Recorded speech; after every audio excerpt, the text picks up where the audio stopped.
Hello.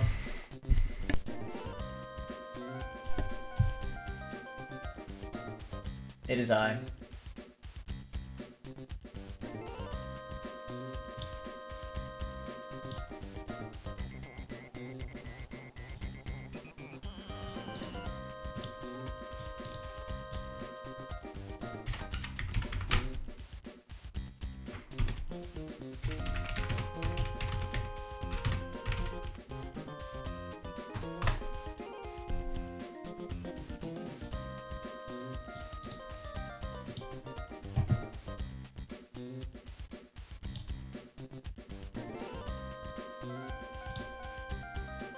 It's my mans. How you doing, America? Welcome to the stream. Alright. Welcome to the live stream. We are about to fight Maxie 2.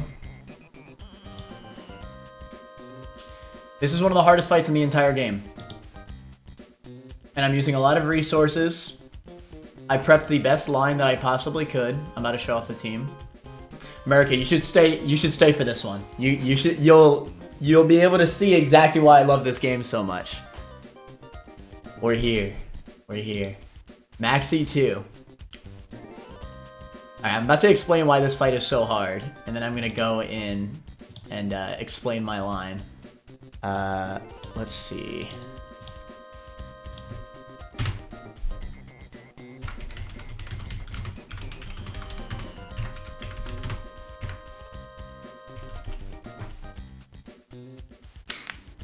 How many wrists, how big? I'm about to find out. Okay, so.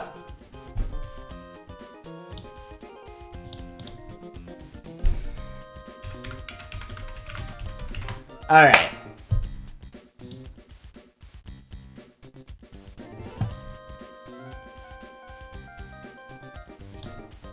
Let me pull it up. I've been thinking about nothing but this fight. I don't even have my calc up, bruh. Let me pull up all my mons in here. Alright, the fight is ready. I know this fight. I don't even need the calc, to be honest. What I need is the sheet to show y'all what we're fighting. Because this fight is ridiculous.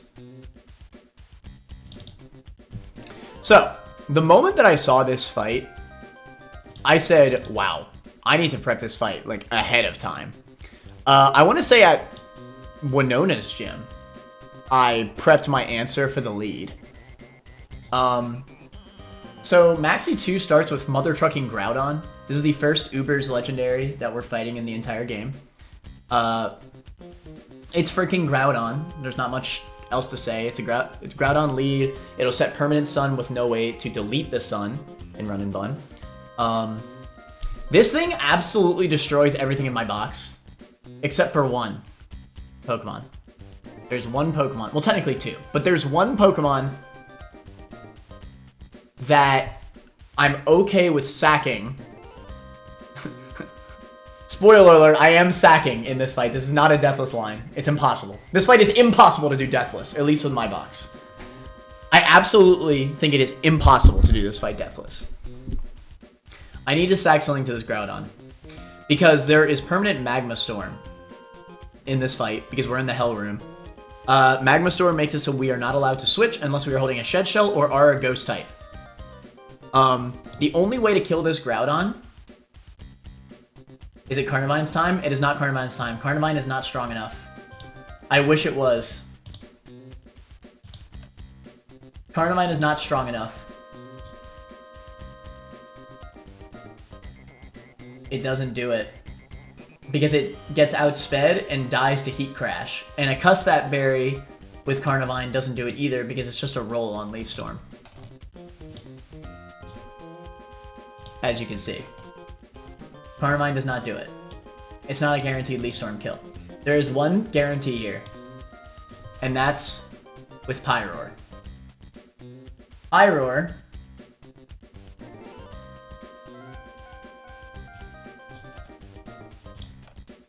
with... You know what? I kind of want to do this fight without showing the calcs.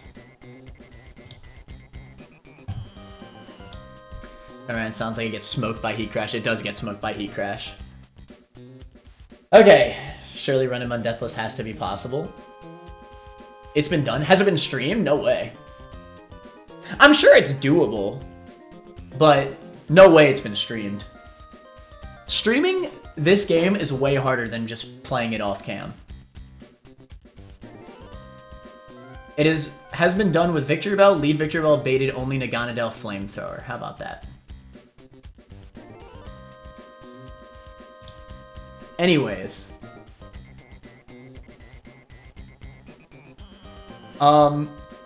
This is the fight. Pre-poison Regina. I'm gonna hide my items for right now. We're gonna be a little cinema for this. This pre-damage is extremely necessary on all of these mons. Alright, this line is the most calculated fight I've done in the entire run. In any of my Run and Bun runs. This is the most calculated, except for maybe Bridge Rival. My Bridge Rival was insane. The stuff that we are doing in this fight is insane. And yes, Regina does need to be pre-poisoned for my plan to work. Okay, let's do this. I'm scared. I'm scared. Okay, so, allow me to explain.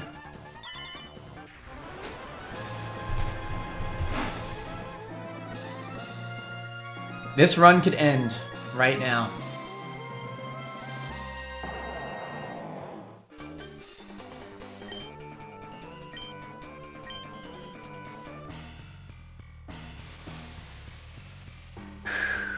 Here we go.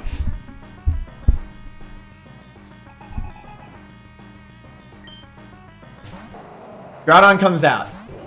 Strongest mon we've ever had to face in Run and Bun. This thing does not get one shot by a single thing in my box. Except for one. There is one guaranteed, technically two guaranteed kills on this Groudon. We're going to be abusing Groudon's Sun to kill Groudon. Regina, the Pyroar, outspeeds and kills with an overheat 100% of the time if we use a rare candy on it. I rare candied Regina here. I used a rare candy. In order to get a 100% guaranteed kill on overheat as long as we're holding a fire gem. We need the fire gem. It's the only way to see a guaranteed kill. So we are using our fire gem here. Sun boosted, fire gem boosted, stab boosted.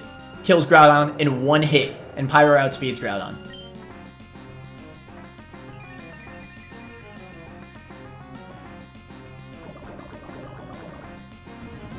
We are pre-poisoned.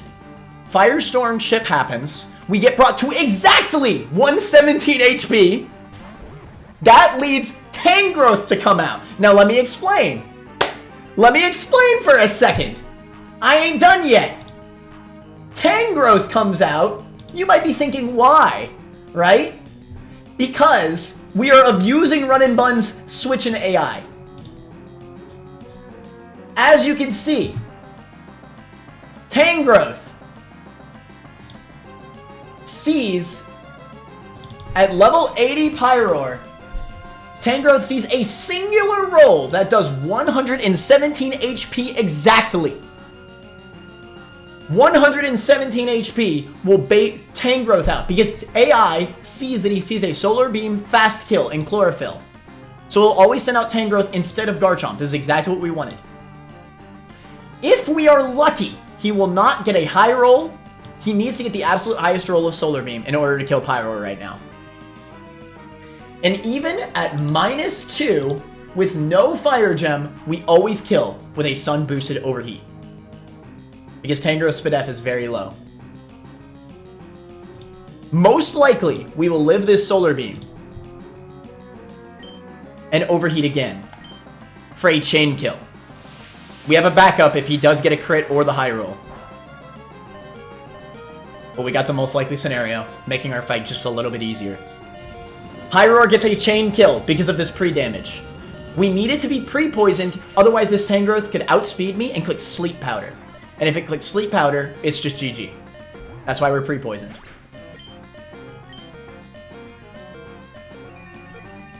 And obviously we couldn't hold an item because we needed the fire gem.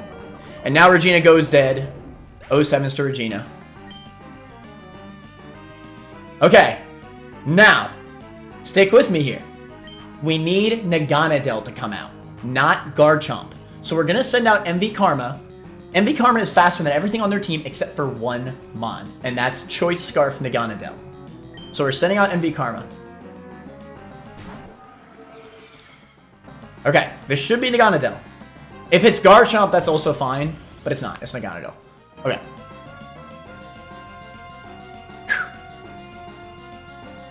Naganadel can only see Choice Scarf Dragon Pulse here. It is the only move that kills MV Karma. We are swapping to the best. Now here is where it gets extremely tricky. This is the first real risk of the fight. We need to send out Primarina. Primarina is safe here. Primarina is not going to die in this fight. That being said, we have a lot of goats in our party. I don't know if you could tell. If everything goes wrong here, we might need to sack something. And that sack cannot be Crustle. So, I think it's just about a 25% chance that this is going to be a 2-death Maxie 2. 75% of the time, we get out with only one death. And it all relies on if Naganadel switches right now. Switching AI is a 50% chance to happen when AI locks itself into an ineffective move. It is locking itself into Dragon Pulse with Choice Scarf. I need him to not switch. If he does switch, it's okay, because he'll switch to Garchomp. That's why we pre-damaged the best. We pre-damaged the best, so that way if he does switch, it has to be Garchomp, because Garchomp, just like Pyroar, sees a singular roll of Earthquake kill on the best after the Firestorm hit just now. So it has to be Garchomp if he switches here. That's why we pre-damaged Prim. But if he doesn't switch right now, it is such a free fight. Yes! Yes! Oh my god! Okay, we win! We win! We win! I think we win. I think we win. He didn't switch. Now, I reviewed the AI document so much for this scenario. Because Primarina is our strongest fairy type in the box, this is why I had to use Primarina. Primarina is the only fairy type in my box that two-shots Naganadel with Moonblast. Every other fairy type does not do enough damage. And we need to hold a Shed Shell. Because he didn't switch, and he is below 50% HP, AI cannot switch anymore. Because we did over 50%.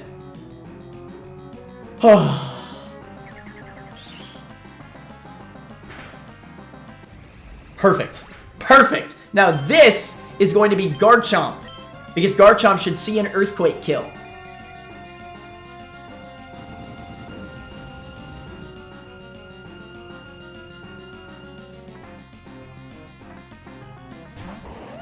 I just realized, can you see Stone Edge? I hope you can't see Stone Edge, otherwise I'm gonna freaking cry.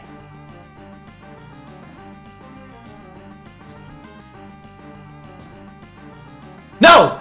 No, no, I pre-damaged for this. I pre-damaged. I'm so freaking good at this game, chat. I pre-damaged to exactly enough to where, because Firestorm is consistent. Firestorm does not have rolls or anything. Firestorm always does the exact same amount of HP.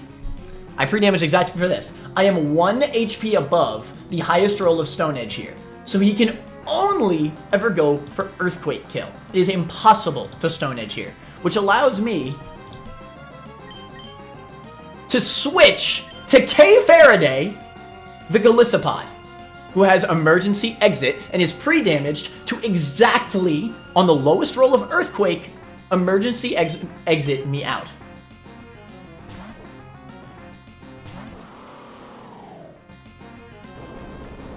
It's always Earthquake. It can never Stone Edge there. And we have a held Citrus Berry, just in case we need to rely on it for later.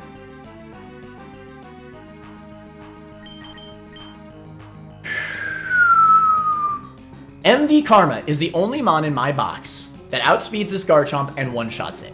But I needed a free switch. The only way to do that was either to sack something or use Golisopod, and we used Golisopod. Not even Primarina can Moonblast this thing to kill it. Which is exactly why Garchomp was able to be switched in from Naganadel. Garchomp always lived Primarina's Moonblast.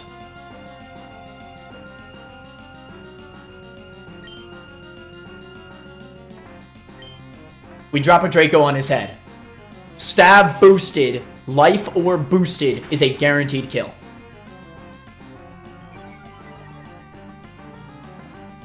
Okay, now there's one more risk. There's one more risk.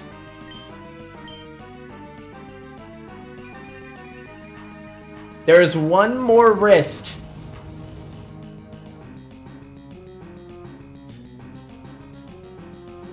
That's Mew. And it's Mew because AI sees base Houndoom, not Mega Houndoom. And Houndoom sees that with a Life Orb, Pult kills base Houndoom, so it will never send out Houndoom. It has to be turn order, because both Mew and Houndoom are both... My Pult sees a kill on both Mew and Houndoom. But because of turn order, it's Mew instead of Houndoom. I technically see a kill with Phantom Force here, but I'm not going to go for it because it's a roll, even with the Life Orb. I am swapping. Mew here, I believe, needs to click Psychic Fangs because we got the easy line. If we got the hard line, then it would have been fine because we could have swapped to...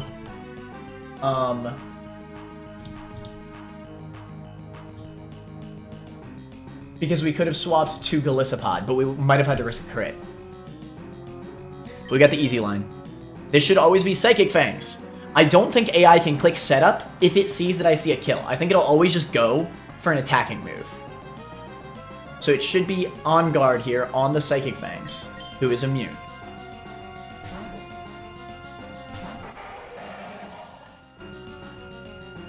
Oh my god.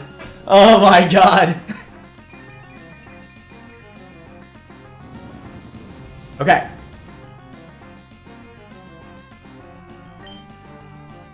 Now, here's the final risk of the fight. All we need for this fight to be successful is to not crit this Dark Pulse. If we crit this Dark Pulse, there's a chance that Hydreigon will just freaking die. I need him to not crit this.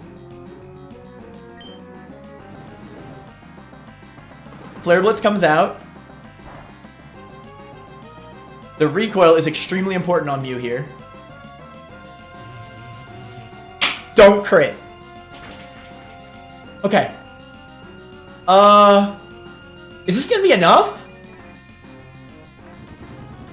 I don't even know if this is gonna be enough. I might have miscalced.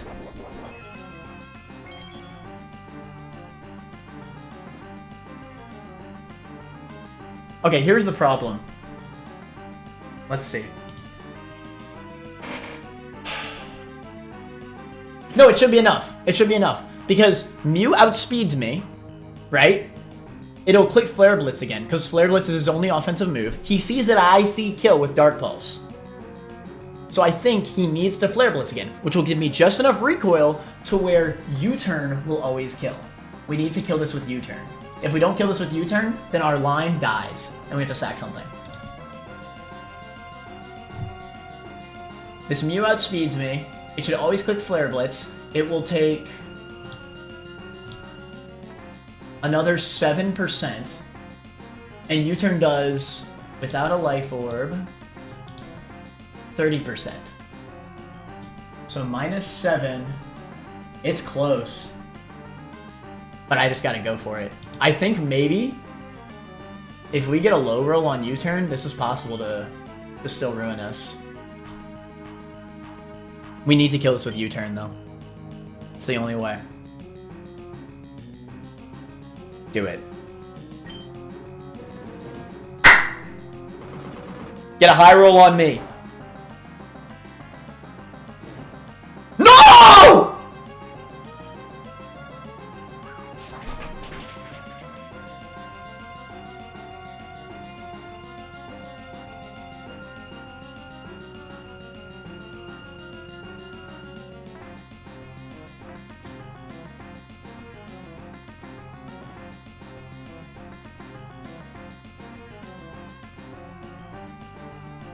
Oh no.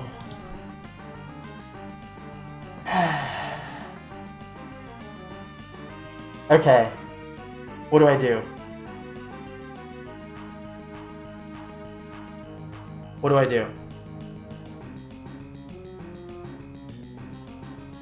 Oh dear, what happened? Ongar got burned off the Flare Blitz. Okay.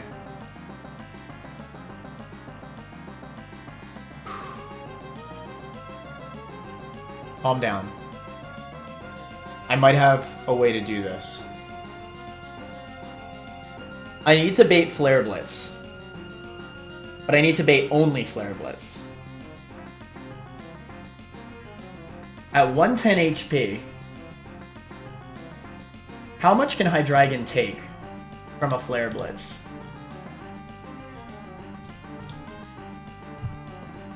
Steer Champion needs to kick back in.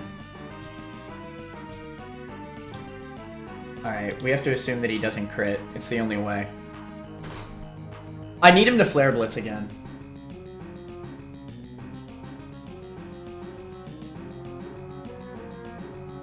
And then I could swap to K Faraday. And I think he'll die to recoil.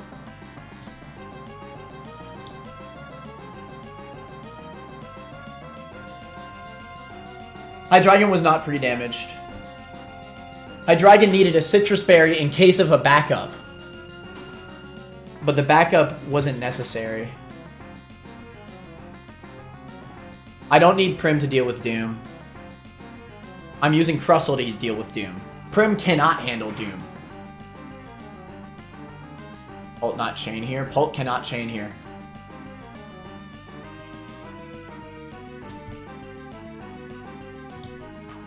Because Pult does not do enough damage even with the Life Orb to kill Houndoom.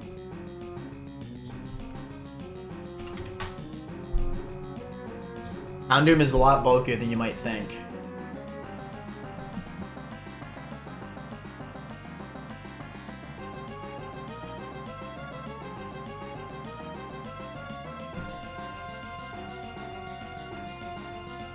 How can I get out of this?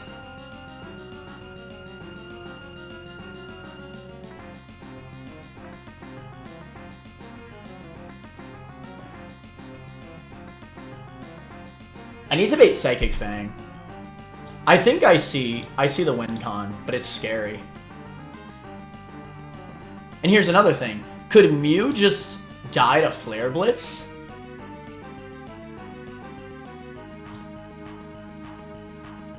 I think we're gonna have to sack. This is so unlucky. Okay.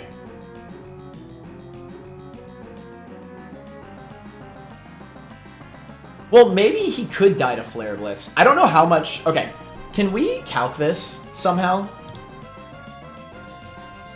I don't know how much HP he's at. Flare Blitz, he takes 7... Let's assume he took 8%. And he was at about... Okay, so I did burned U-turn damage with no item.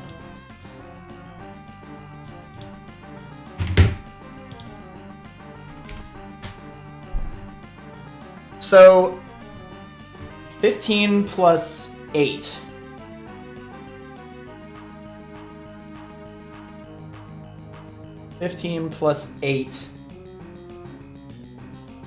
It's a roll, but I think he dies to Flare Blitz recoil. Well, but K Faraday... Oh, it definitely dies to Flare Blitz recoil. If it's using it on K. Okay. I think I found the win con. It does risk a crit, but I'm pretty sure it'll die to its own recoil and then the line is recovered. The only way... Ah, shoot! How do I bait Flare Blitz? I need to bait Flare Blitz. I can't bait Flare Blitz. Ah! This is so bad.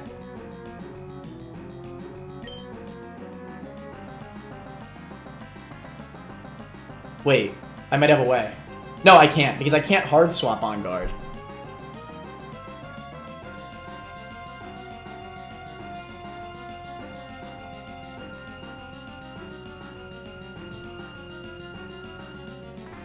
How do I do this?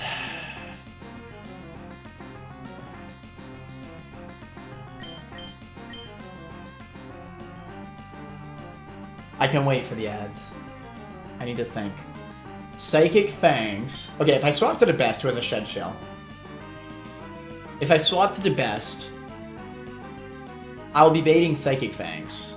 Well, actually, is it random move after Firestorm?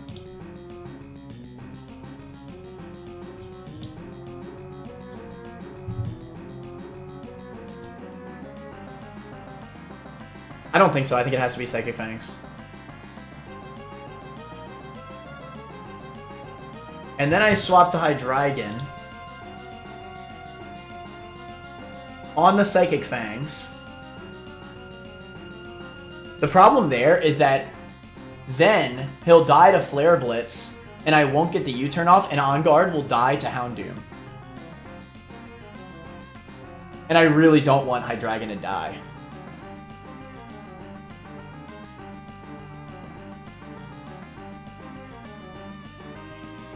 It all comes down to this.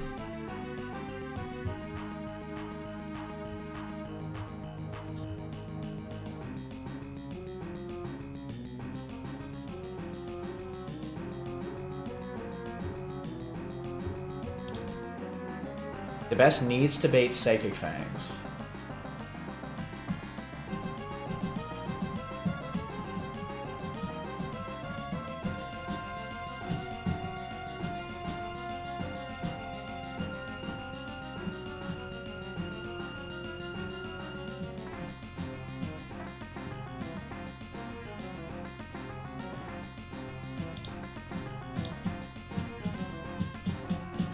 And Houndoom Mega kills everything, including Golisopod. Yeah.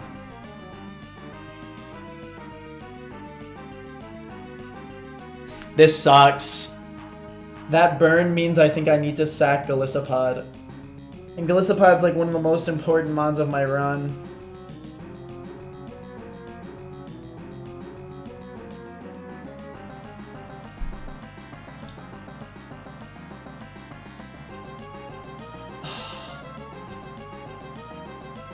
I don't know if there's any other way. Is there a chance that On Guard could live if I switch it back in? I don't think so. I don't think it's possible.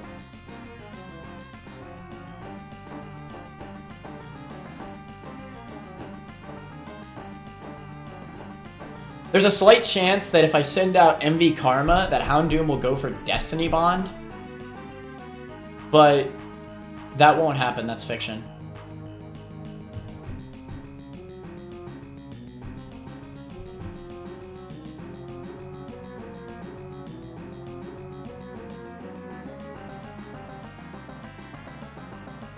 K Faraday now. Wait, is Flare Blitz its strongest move? Into K Faraday? Wait, is this simple? Wait, this might be so simple. No, it's not simple. Wait, no, yeah, because I'm slower. Do I literally just send in K Faraday, eat the Flare Blitz, because it's his strongest move? I'll get... Wait, I think I got it. I'm tripping. I think this works. Use Leech Life. I think I got it. Steer Champion. K Faraday should bait Flare Blitz. It'll die. Emergency exit. Trussel. I think this should work.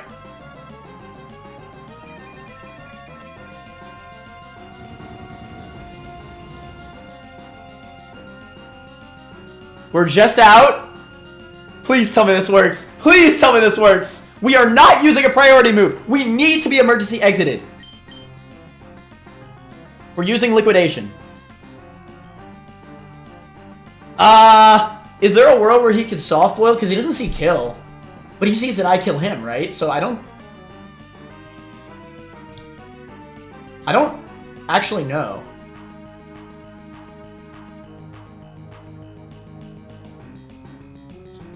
Can he soft boiled?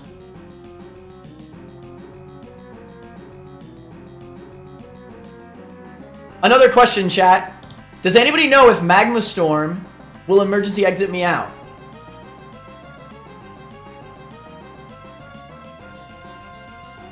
It won't. Magma Storm will not emergency exit me out. Okay. Only damaging moves. Okay. We're gonna leech life in case of soft boiled. Because if we don't, we lose the entire run. Yes! Don't crit! Ah! No!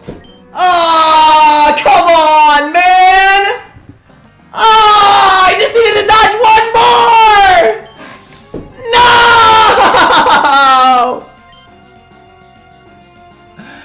Oh, that hurts!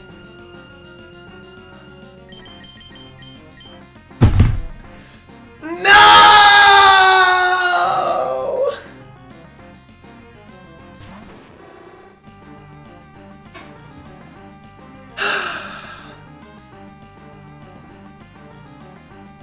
Crustle is pre-damaged so that my held Custat Berry activates. And we use Rockraker and one-shot the Houndoom. Nothing else on my team one-shots Houndoom. Oh.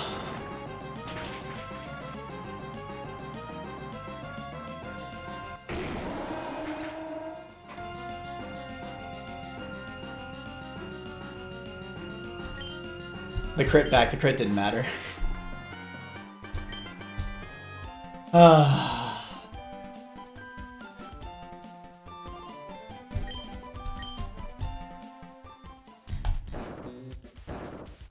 So the original plan was for Hydreigon to kill the Mew with U-turn. But I couldn't equip a Ross Berry for Flare Blitz because I needed the Citrus Berry to outlive it. Otherwise, my backup plan wouldn't have worked.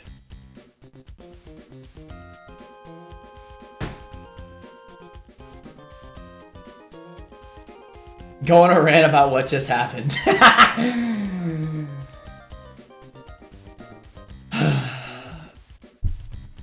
Man.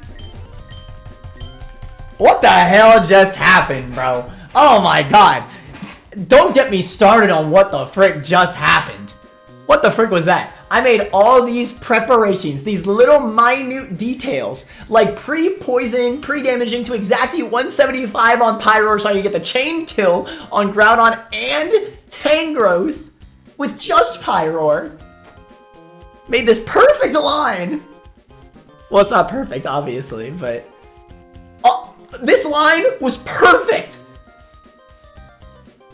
As long as I didn't get burned by Flare Blitz, bro. Oh my god. No. Yeah, somebody clip that. That crit was insane. It's such a shame because I'm sure everybody had the same realization as me. Highest damage was Flare Blitz, so it was going for Flare Blitz on K Faraday. K Faraday made it out of this, bro. You know what's worse? I think I lived some crits too.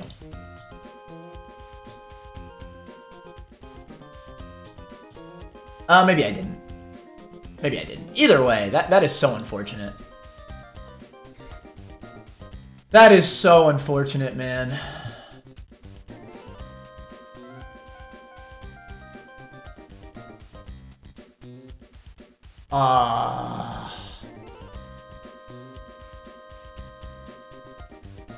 Take a shot.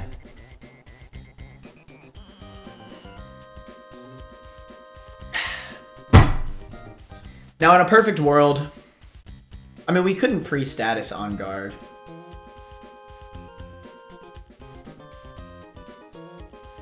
That really sucks, man. Golisopod is one of the best mons in Run and Bun. Now, that being said, Golisopod was my secondary sack option. I couldn't sack Crustle. If I sacked Crustle, then I had no way of killing Houndoom. Literally no way. Not a single thing on this team can kill Houndoom.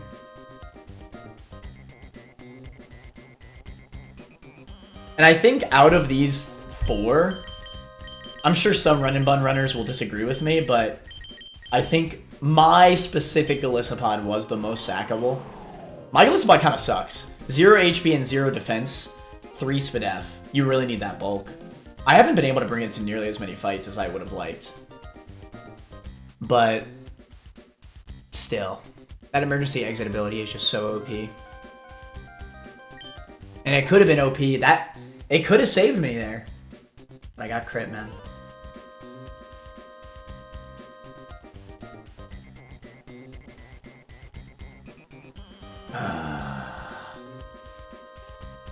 Permanent and Draga are worth more, yeah. I wasn't sure about Hydreigon. I mean, either way, I would have always gone for that play. I made the correct play at the end of the day. Risking that crit meant I could get out with only 1 death. I still made the correct play, so I'm not too mad. It's just a bit unfortunate, that's all. 13 deaths. Ah, that sucks. That sucks. There aren't any more fights in here, right?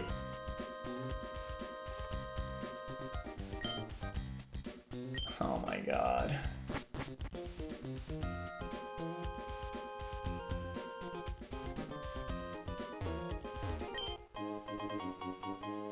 Ah, that is so unfortunate.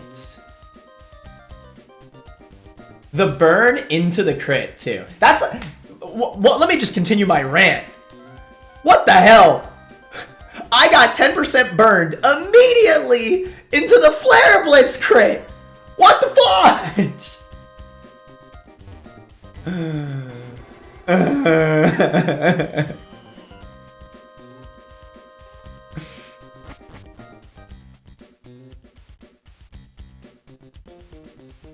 This makes me scared to even try without Nuzlocke rules. All I need is a dead Pikachu in my box and I'm fine. Are there any, like, hidden items in here or anything I need to worry about? Like a rare candy or something?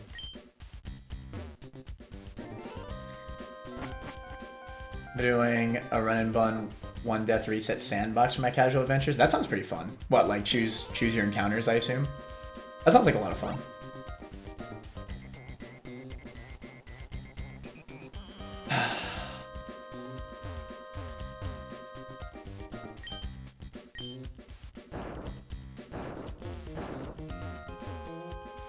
I'm so sad.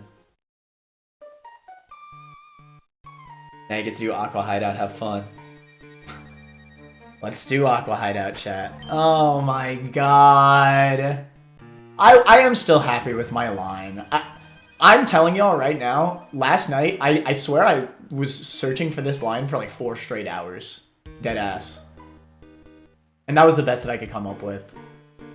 So, at the very least, unlike my Mega Beedrill death, this one was out of my control.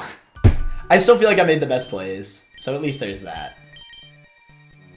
The Mega Bee was completely my fault. The Mega Bee was completely my fault. I could have avoided it so easily.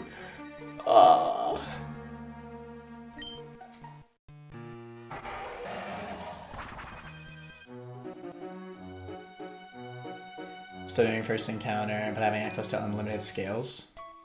Oh, you can do unlimited scales? That's interesting. We have a good Brick Breaker? I don't think so. We do have Infiltrator Dragapult, so that'll help a lot, I assume. Like how it is before we need the Brick Break. Wait, B is dead? Yeah. B died 2 streams ago. The run is getting a lot worse.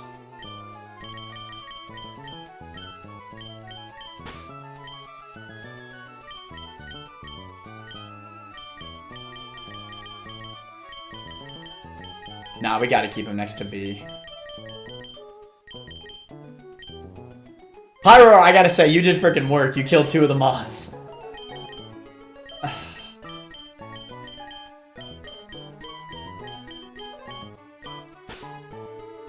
God, that's so unlucky. What can you do? That's the game. Okay. So, next up is immediately into Aqua Hideout. Oh my god! Full-ass team of 6? I guess it's just regular single battles with no other conditions, but goddamn. And you lead with a frickin' Bright Powder Mon? Come off of it.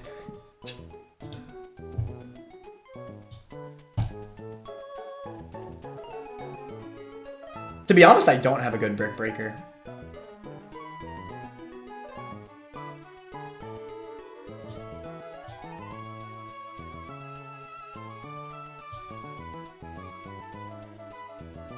Oh, Aura Sphere always hits.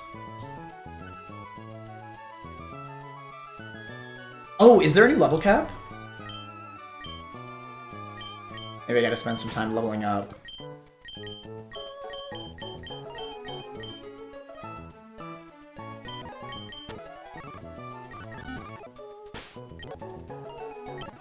Oh, I'm so sad. But again, this is not as sad as the Beedrill death, I'm not gonna lie. Because I did my best, right? I think I played well. Some things are unavoidable in Run and Bun.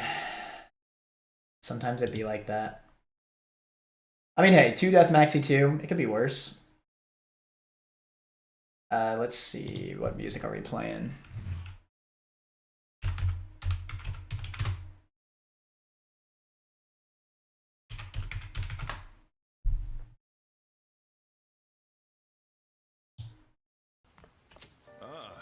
You're back.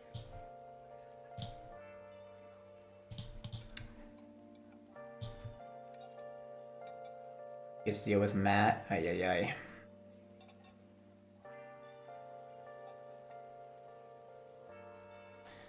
New cap.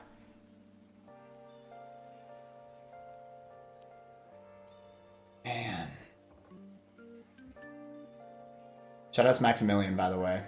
We had to use a Fire Gem, a Custap Berry, 2 Mons, which of which being one of the best in the freaking game. Just to get past that. That hurts, man. Maxie 2 could have easily sent you back to truck.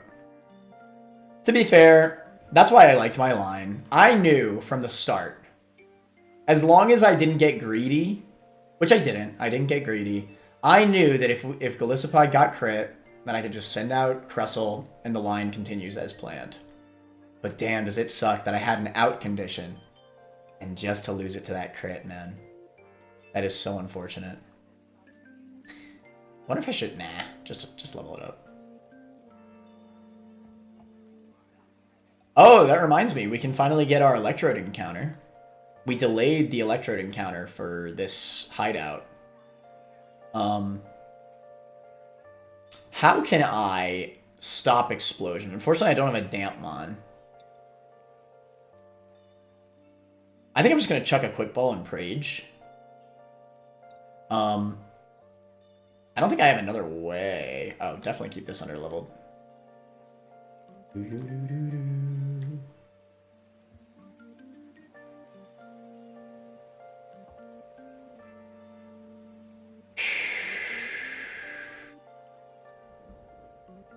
Run is still good.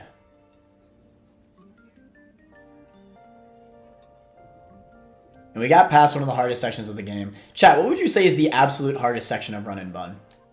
Besides, like, the Elite Four. I feel like the Elite Four is too obvious.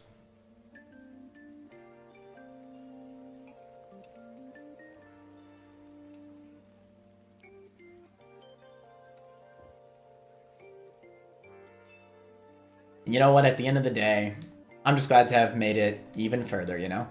This PB is going far. You know what's crazy is that before this run, my furthest run was Norman.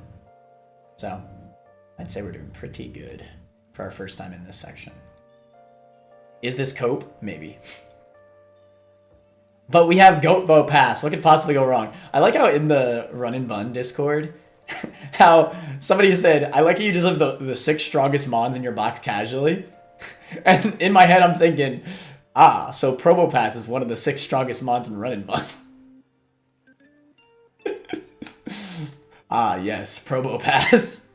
The greatest, one of the true goats of Run and Bun, Probo Pass.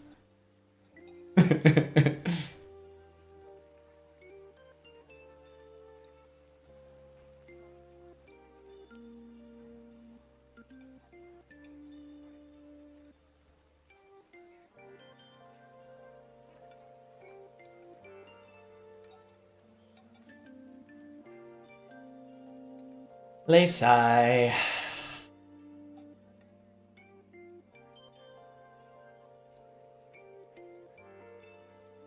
They definitely weren't talking about being Gali. No, they were talking about specifically my team of 6 that I brought into Tabitha. Because they sent a screenshot. They're like, I like how he's just using 6 of the strongest mons in Run and Bun. Implying that Probo Pass is one of the 6 strongest mons in Run and Bun. I was like, I'll take it. That's Goat Bow Pass, bro. He actually is good. I'm gonna die on that hill. That's an underrated ass mon.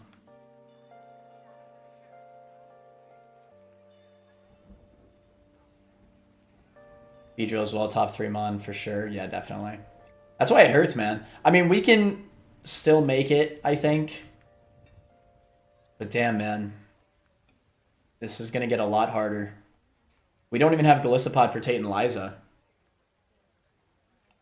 We don't have a good bug type anymore.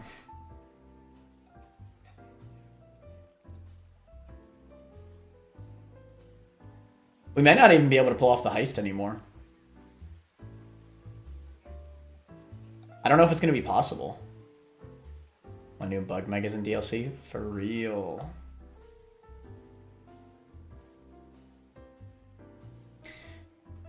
The other unfortunate thing is that line that I created, I tried so hard to make it work with one of my other fairy types, Rabambi or Clefable, on Naganadel. It just didn't work because of baiting. Primarina was the only thing that didn't bait Flare Blitz from Mew. And Rabambi baited Stone Edge from Garchomp. There were so many problems. Clefable didn't do enough damage to Naganadel, so it didn't do over 50%. So it just gave Naganadel more opportunities to swap out. There's just so many issues.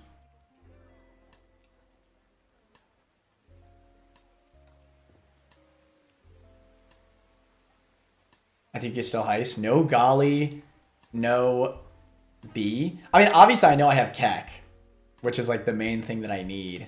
But I think the main issue is that I don't know if I'm going to have the mons to take care of the fight besides the heist. You know?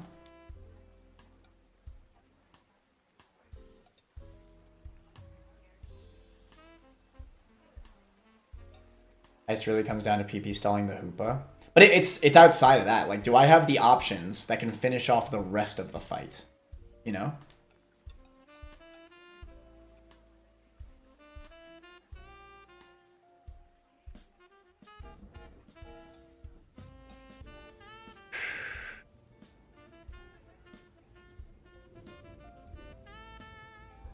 I'm still so mad that I encountered the wrong room. I feel like I probably should have mulliganed it. But I haven't mulliganed in Run and Bun yet. It is annoying, because I really thought it was just count the rooms to get your encounters in Magma Hideout. Now it's definitely too late to mulligan. Like, I already caught them on, obviously, but it is a little bit annoying. I just didn't know which room was which for the encounter table.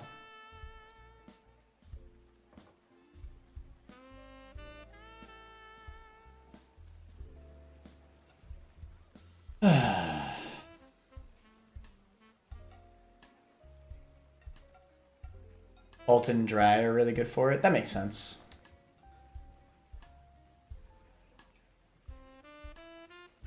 I also already scaled Hydreigon's speed, so I really did not want to sack Hydreigon in that fight. I wonder, do y'all think that I should have just sacked Hydreigon instead of Golisopod? Hydreigon seems really good. I don't know. Obviously, I can't sack Prim. Everybody says it's like the best E4 mon. Obviously, I wasn't going to sack Dragapult. It was either Hydreigon or Golisopod.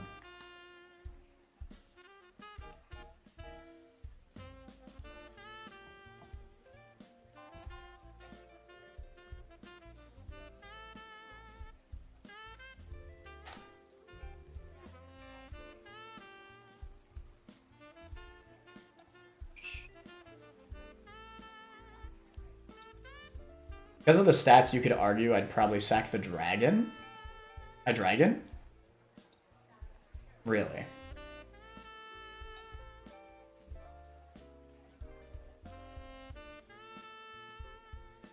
I don't know, man. I've used Hydreigon so much. I'll put it this way. I've used Hydreigon way more than Golisopod. And I got Golisopod earlier than Hydreigon. A lot earlier. Granted, Golisopod's definitely had its moments. It's just the fact that my Golisopod is really bad. Obviously, I could scale it if I wanted to use it for E4. But man, these defensive IVs, it can't get much worse than this. It really can't. I guess I have a Spadef Raising Nature, which is nice, but still. Either way, again, no matter what in that situation, obviously I risk the crit. So I'm not mad about what I did. It's just a bit unfortunate. Would have risked Dre. Well, that's the thing, right? You have to understand, Shiro. I was sacking Hydreigon. There was no risk. It was either I do sack Hydreigon or I risk Golisopod. That's the question, right? And I think at that point, it's always risk Golisopod. Because I think both the mons are incredibly good, right? 1 in 16 out of those times, Golisopod lives. But if I kept... I mean, if I switched back in Hydreigon, it was to sack it. 100%. So. Unfort.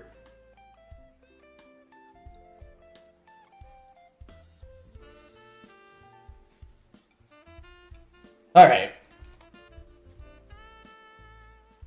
I value the emergency exit manip really high. I do too, don't get me wrong. But you have to understand, it was a 1 in 16 for Golisopod to live.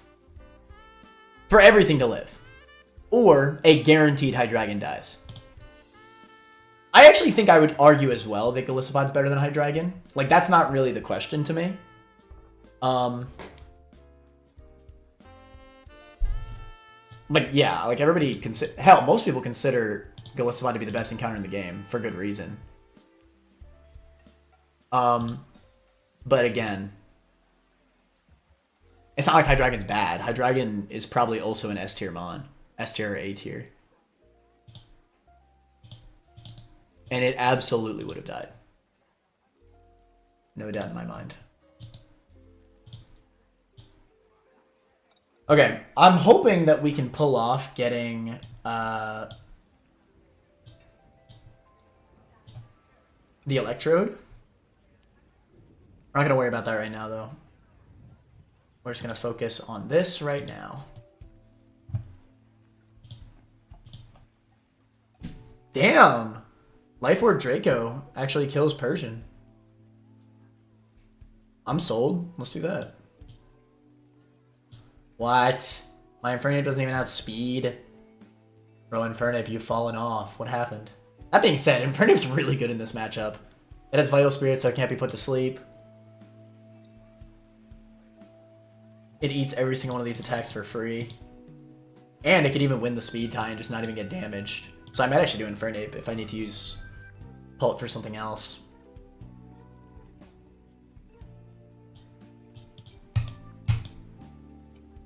I think that's fair, honestly.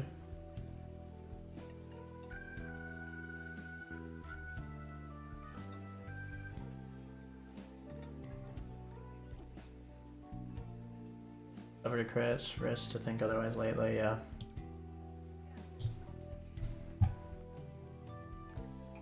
Lay sigh.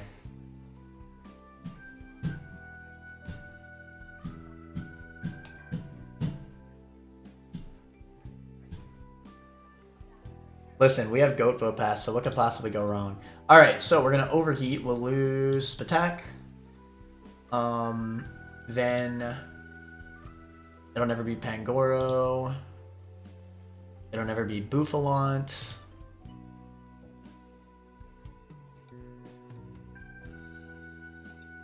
Oh shoot! I had the sun up in the calc.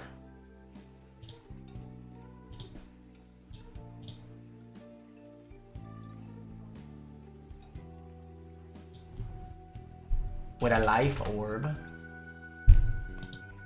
What about a charcoal? I see. So, well, I can fake out. Oh, but it has bright powder. Okay, wait, this is getting a little bit more complicated.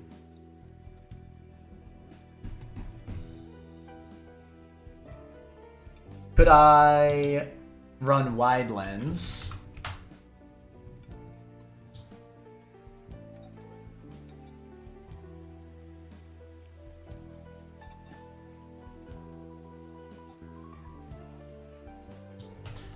Okay, wait, maybe I have a better answer into this.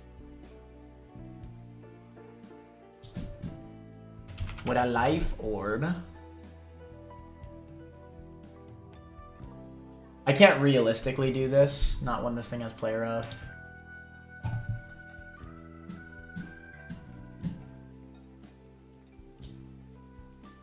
Left does alright. I could zoom lens it so it's guaranteed hit. And I can pre-poison it so I can't get hypnosis. I'm actually kind of down with that just because of the zoom lens. Oh, wait. Yeah, no, that's right. Okay, I think that works. I live a crit gunk. Magic Guard means I don't take poison damage.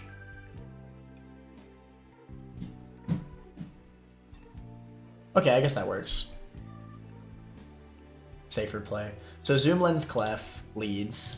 That should bait out Pangoro, because it's always going to go for an attack on me no matter what. It'll be Gunk Shot. But who knows, he can miss. Let's assume no crit, 50%.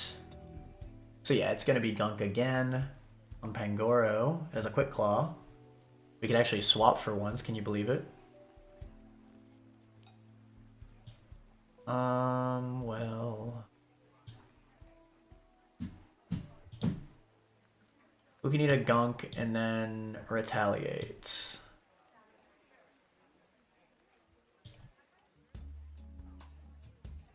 Not you.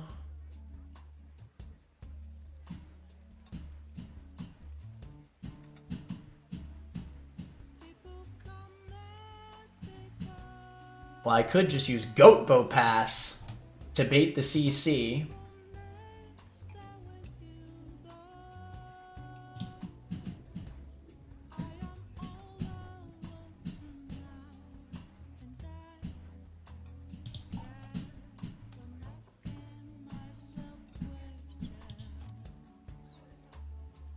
Ooh. Okay, I got it. Goat Bow Pass can only bait CC. So we swap to... Wait, does Pangoro outspeed? Yeah, Pangoro outspeeds Clef, so this is perfect. Swap to Pangoro. It should never be CC on Clef. I guess unless it crits.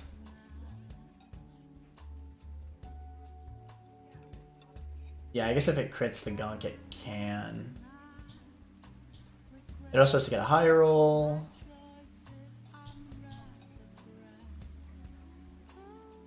I might be able to bring a steer option if that's the case.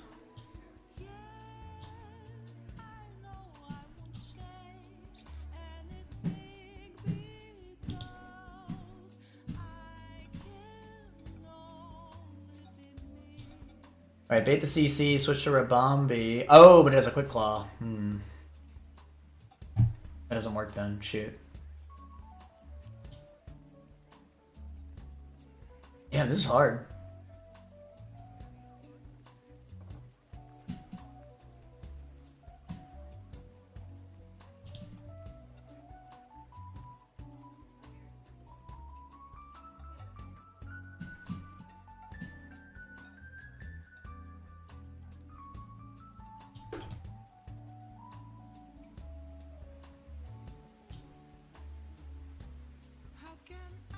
I basically need to send out something that walls this thing.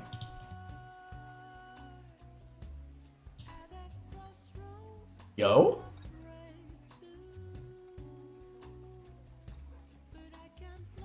Doesn't really work though.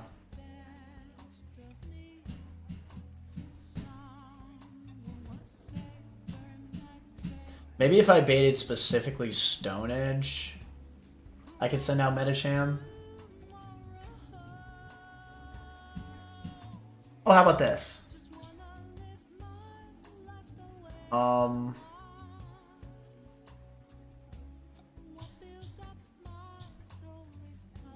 So close combat should bring me into guaranteed Citrus Berry range on Corv. He'll lower his defense, which will make Brave Bird a guaranteed kill. Citrus Berry will put me out of Brave Bird recoil in case he does crit me. Yeah, that adds up. Okay, we got it then. Sweet. Swap a McGunk to Corv. Sorry, Gopo Pass. You'll have your next day.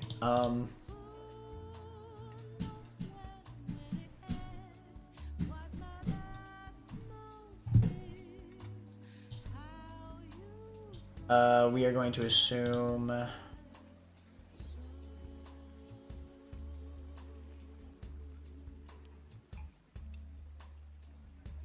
Oh, I just realized. It's actually an issue that I'm faster. Damn. I shouldn't have leveled it up. I shouldn't have leveled it up. Being faster is actually an issue in this scenario. I guess I could roost. Because I would be at full HP, so I wouldn't drop my flying typing.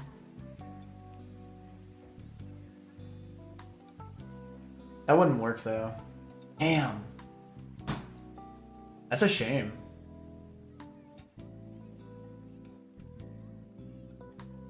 Okay, to be fair, he should be spamming CC. So let's say I roost with Corv, right? I lower his Spadef. Oh, but he has a Quick Claw. I mean, I still think this is my best bet, but... And I need the Citrus Berry to be out of recoil damage in case it crits.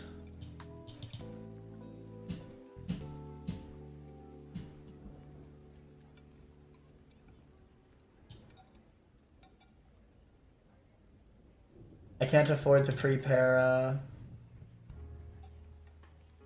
And Garvis Rami loses to Claw, yeah. Chance you missed the Draco? Talking about Bright Powder? Yeah.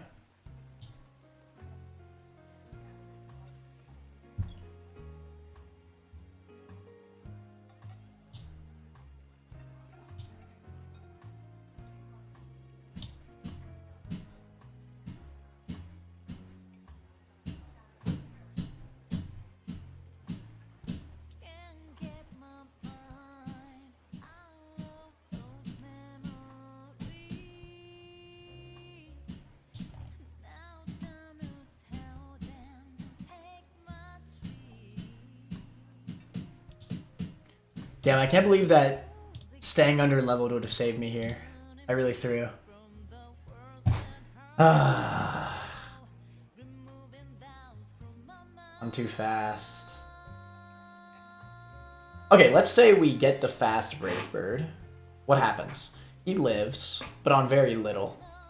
Could I like send out a Pryomon, maybe?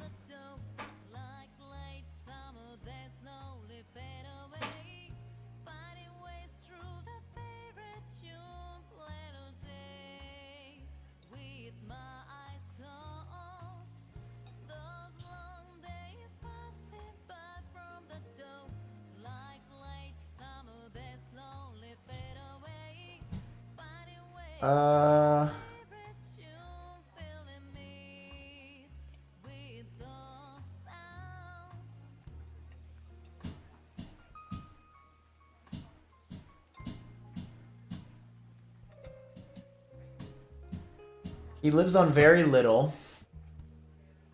Then what?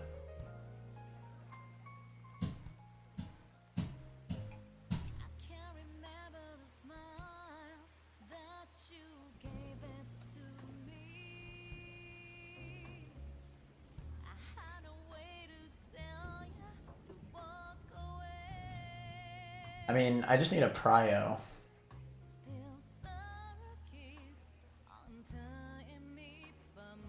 Is my only priority move like Sucker Punch and I guess Aqua Jet? The Aqua Jet delay comes back in clutch.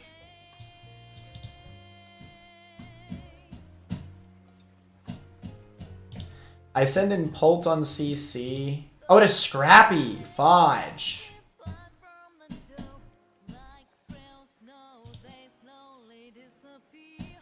Bro, I'm so tired of this freaking Pangoro already.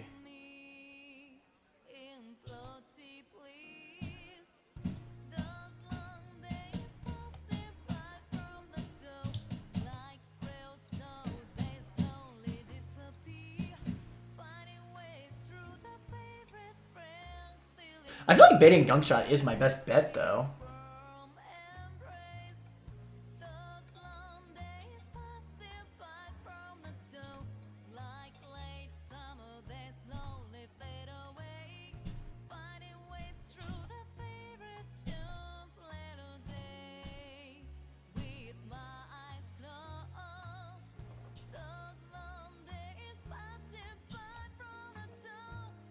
Oh wait, am I tripping? Lamau? Wait, this is so much easier than I was making it out to be.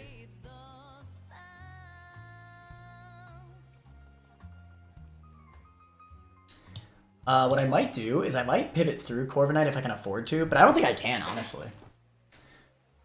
Mainly because I want him to get the defense drop before I go for the acrobatics.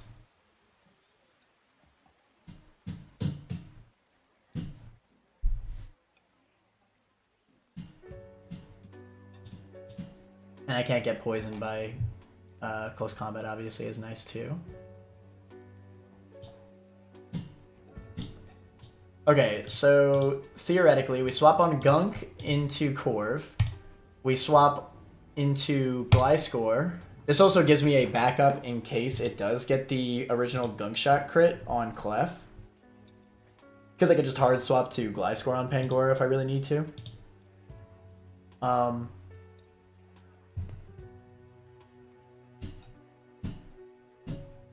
Okay, this works. Defense drop means acrobatics always kills. And I live double close combat crits.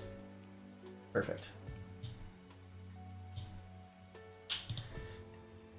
Alright, good to see. Something going right. Keep in mind I need to run no item on Gliscor.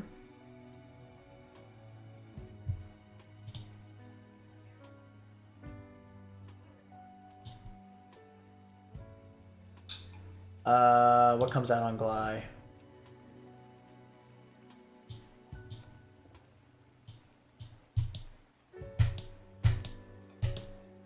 I think it's safe to assume that I'll... Well... It's actually kind of tough. If I'm doing this, it's more likely I'll be at 75. Either way, Bouffalon does not speed me, so it's never that, it's never this. I think it'll always be Floatzel no matter what, because it actually outspeeds me. You know? And I think theoretically it should always at least see Ice Punch.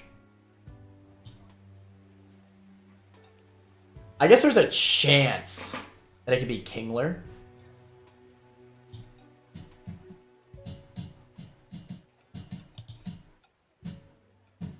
But it's so minimal that I'm willing to just accept that.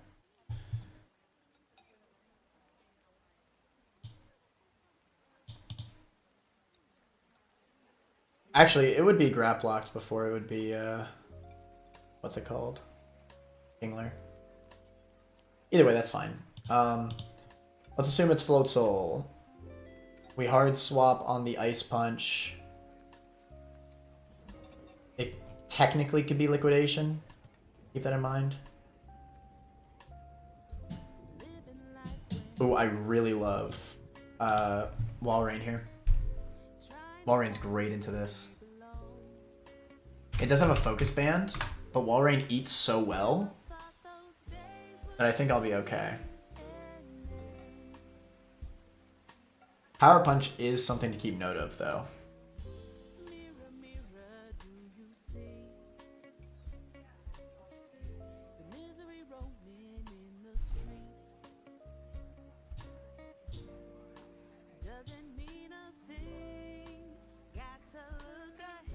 We're using too many mons though.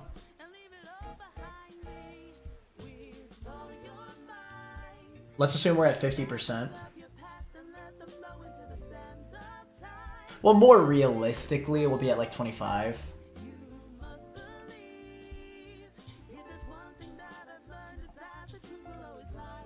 I guess grab locked. Yeah. Well, grab lock doesn't outspeed. Kingler does.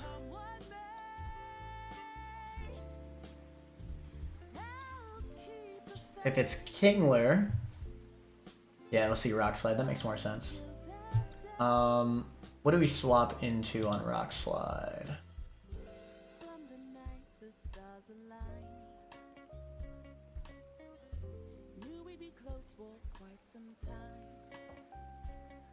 Ay, ay, ay. Running out of slots.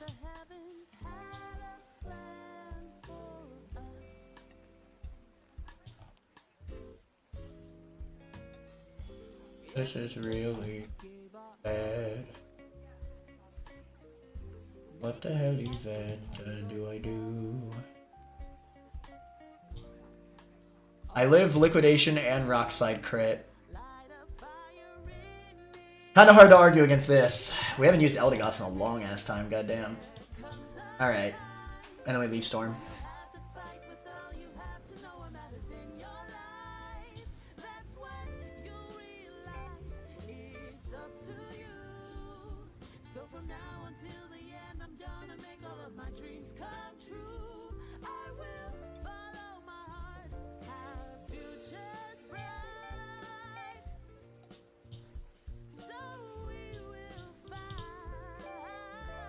I'll at least take 50%.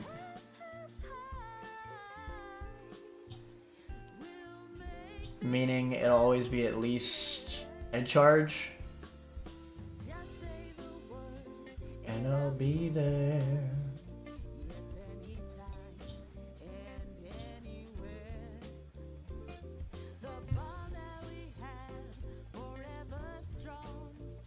Head charge is normal. Ooh, I like zone.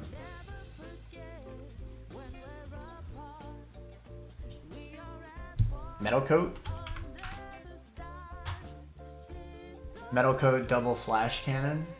Why would I even do that though? I could just run a citrus, thunderbolt 2 shots.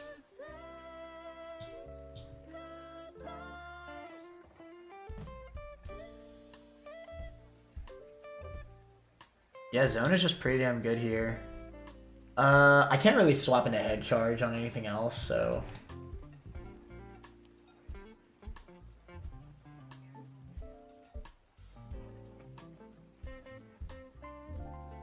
I actually don't despise Pulp. It lives a crit lash out.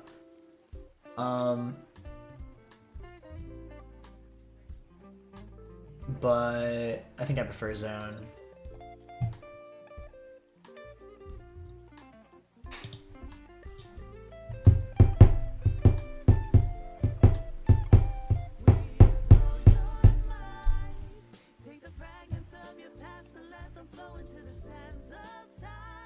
This thing having surf is so odd.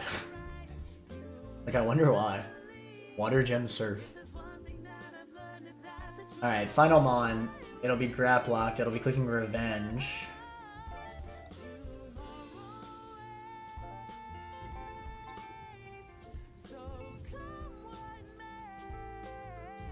And I need to play around a whirlpool.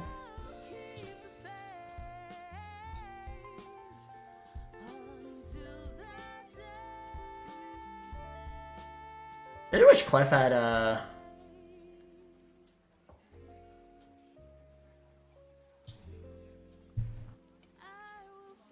soft boiled.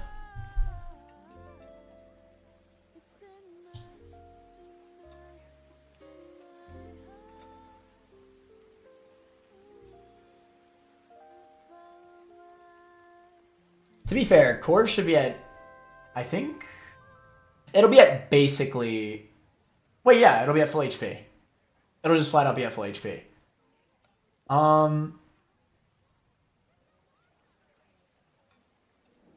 But this 1v1 doesn't work because Revenge does double damage. Well, to be fair, it wouldn't be Technician boosted, I don't think. Does Revenge get Technician boosted once it's double power? I actually don't know, chat. Anybody know? I don't know how that works. How that calculates.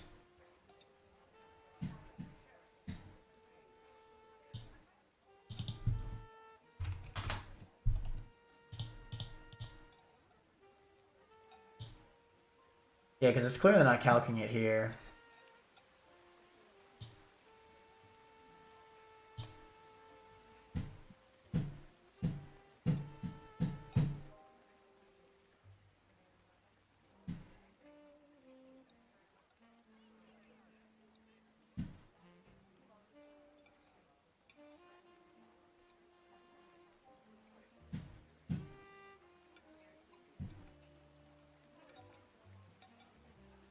Is there a better answer into this? Maybe I can pass on the Corv swap.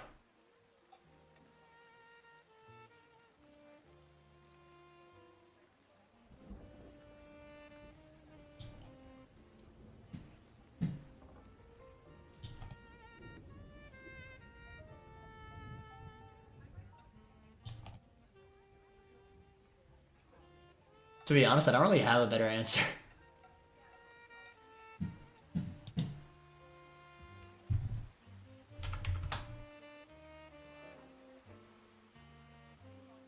I guess maybe Metacham?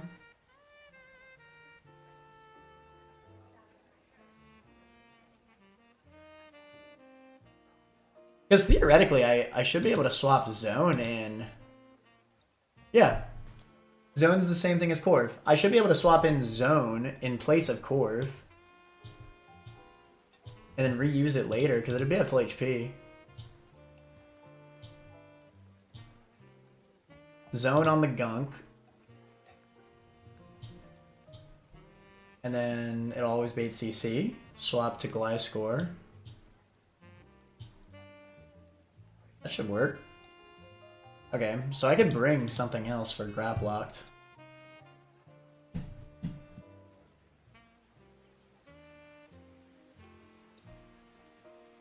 But what, pray tell? I mean, I don't hate Metacham. It resists the Revenge.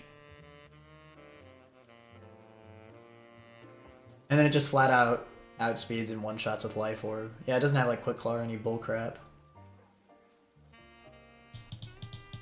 Yeah, it literally can't die. This is the first time I'm ever using Metacham, by the way.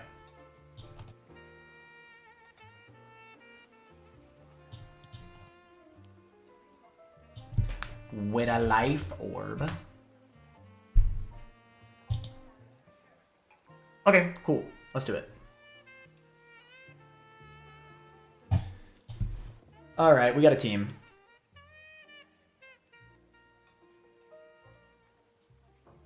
And why are we pre-poisoning again? For Hypnosis, that's right. And we need to Zoom Lens Clef, keep in mind. I'm glad that it actually kills. LD. Wall Rain.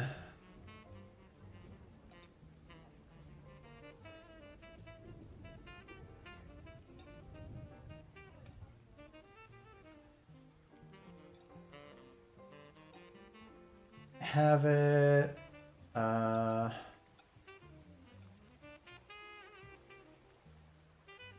Medi. And Zone.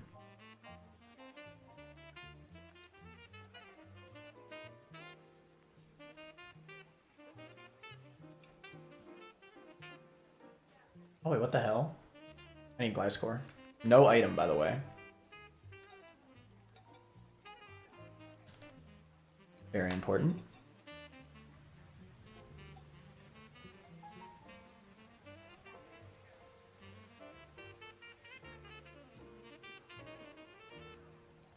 Okay. Let's see what we got here. Pre-poisoned my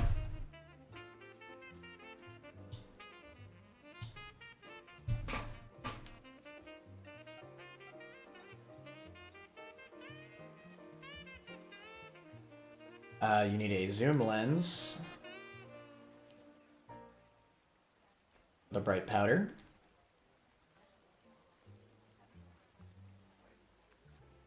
You need probably just a citrus.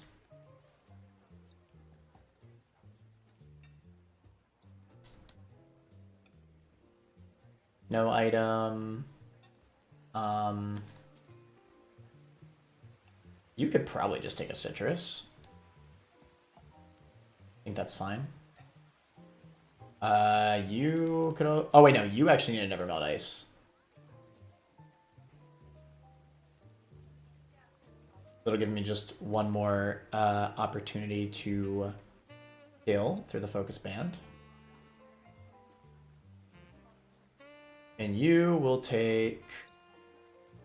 You need a life orb. With a life orb.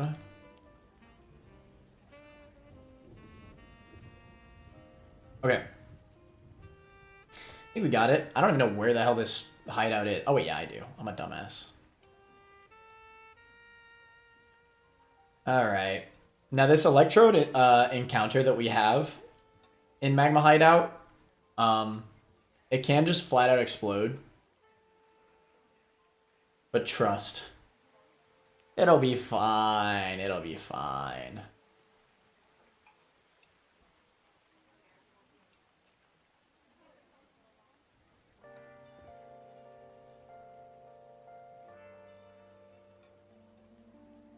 Oh shoot, that's right, I gotta do this bull crap.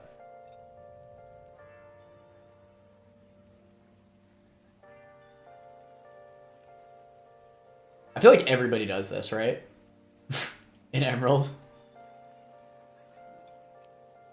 I do it every single time.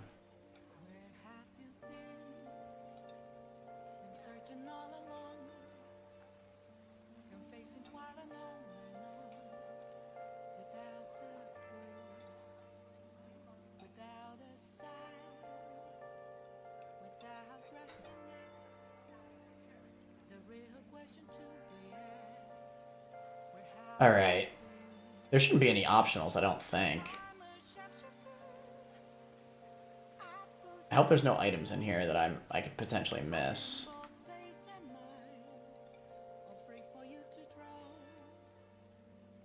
Oh shit, okay, well.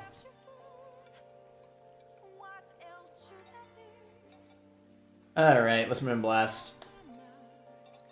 Gunk. Crit never kills me. I'm pre-poisoned anyway. Alright. We have Magic Guard, so we won't take poison damage. So this should always be Pangoro for Gunk Shot. At 136 HP, I believe I'm correct. Yes. This will always be Gunk. We swap to Yana Yogi. Now we swap to Master Mask on the guaranteed close combat. This will drop his defense. So that way acrobatics will always kill. He never kills me with any crits. If his quick claw procs, it did proc. Oh, defense drop might ruin things. No, this is what I planned. Okay, cool. It worked out anyway. That's right, because nothing but floats will outsped me, so yeah, it makes sense. Alright,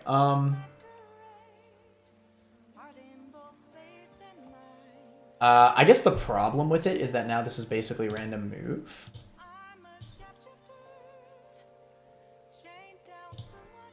Is that a problem for me? Well, it can't be power-up punch. That's the one thing that I needed. Not at all, right? It actually can't be crunch. So we're good. My score just be Omega Bulky. Right, because I just need to swap to Walrein. Hopefully we get Ice Punch, but it could be Liquidation. Either way, this is the play.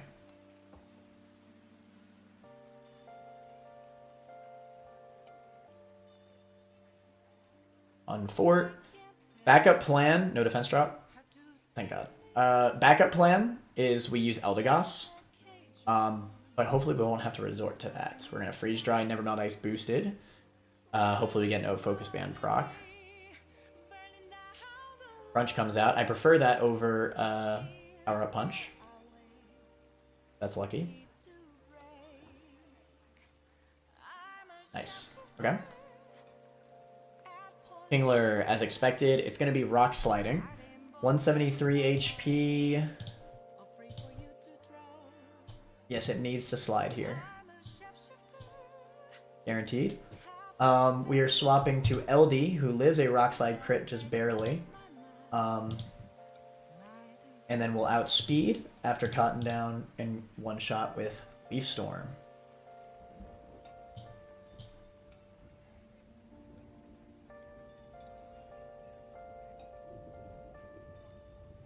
Cotton Down, your speed drops, got a Citrus, we Storm. Oofalon. It should be head smashing. 139 HP.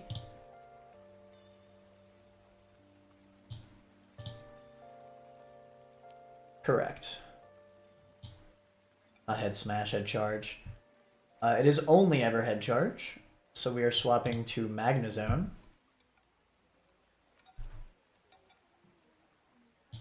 Does Magnezone live triple crit? I actually don't think it does.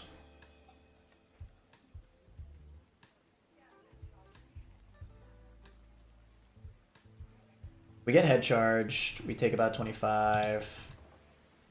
And then, what's 25 plus 42 plus 42? That does kill me. Oh, but does Magnezone have a Citrus? If Magnezone has a Citrus, this is completely free. Yeah, we're good. Okay. I did prep for that. Good to see, good to see. Yanayogi on the head charge.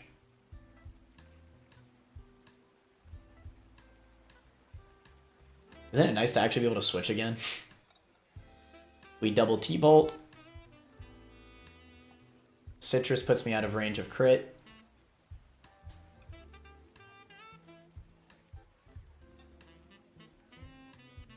Easy. 81.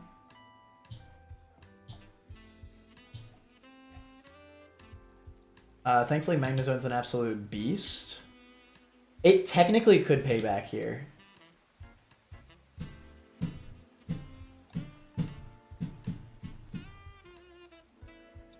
How does payback work? I might need to do a double pivot here. Just to be safe.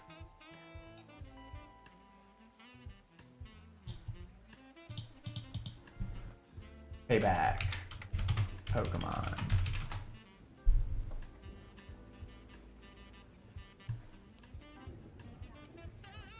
Doubles if the user was attacked first. So I think they have to be attacked.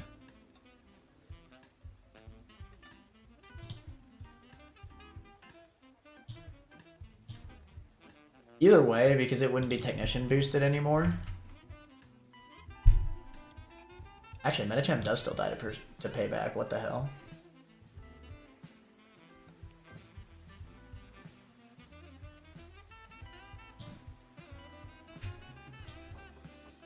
I feel like it doesn't make any sense.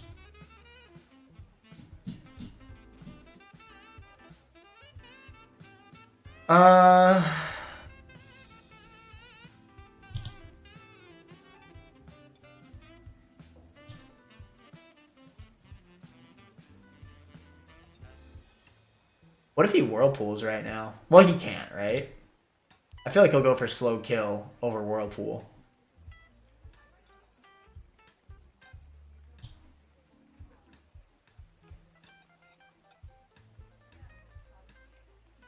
And even if he does Whirlpool me, it wouldn't do damage to me because of Magic Guard. It would never bait Payback. I think it would bait Ice Punch. We swap to Medicham, but then Medicham would get frozen. I think I'd probably just swap to Medicham here. It'll be fine. Trust.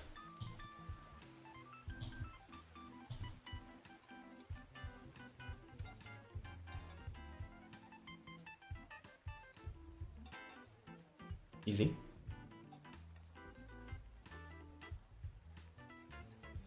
We outspeed, Zenhab but always kills. The first ever Medicham appearance. Insane.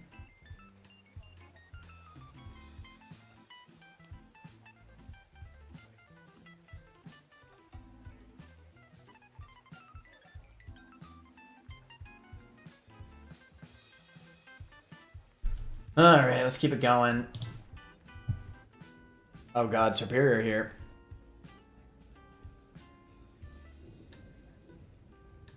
At least this is only a team of 4. Theoretically should be a little bit easier to prep for. Focus Band, Life Orb, Bright Powder, Rocky Helm, Lefties. The Superior having Bright Powder is kind of Omega cringe.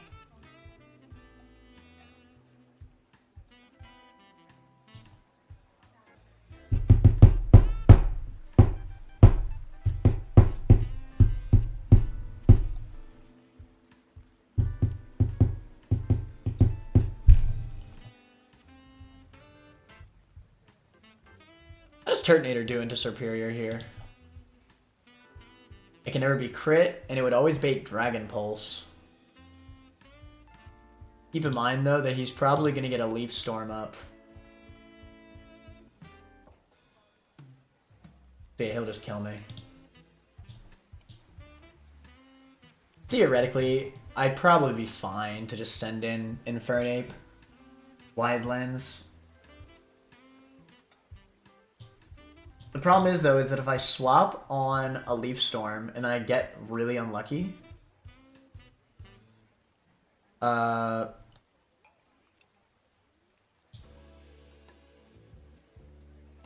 I swap on a Leaf Storm and get really unlucky and miss my Wide Lens Overheat, I could be in a lot of trouble.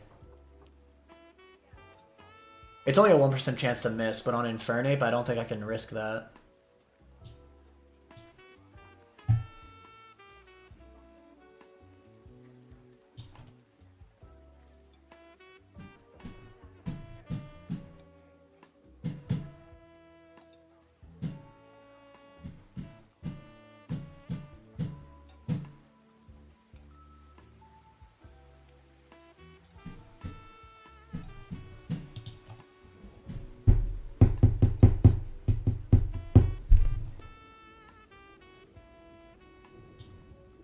Let's just assume that's what we're doing, though.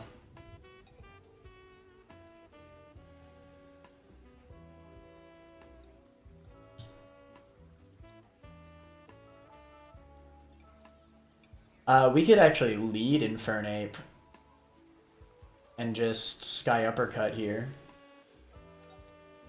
It outspeeds. Let's focus Band.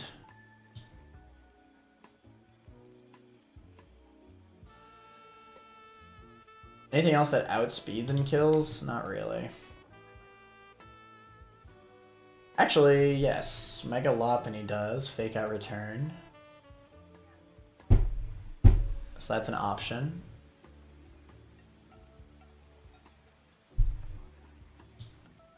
I think I prefer Infernape, though, just because it resists Ice-type attacks. I really don't want to let screens go up, but if they do, let's bring Corv, who should be able to defog them, given the opportunity.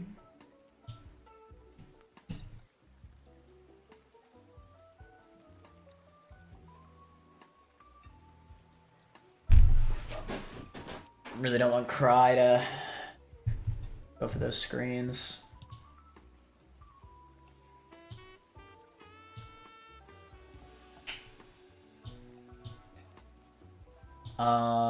Hariyama. What comes out? Let's assume that we kill in one hit.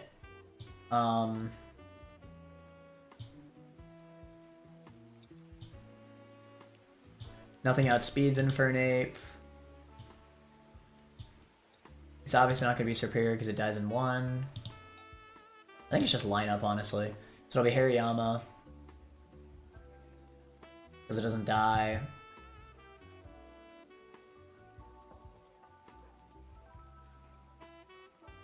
We hard swap on the CC into...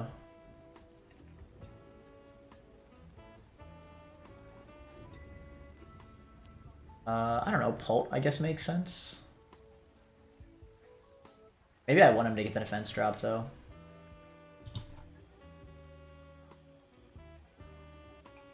Maybe Gliscor? Outspeeds. That works. That does indeed work. Switch on the CC into Gliscor, click fast acrobatics, that'll kill. Then it should be... Here's where it gets tricky. 83...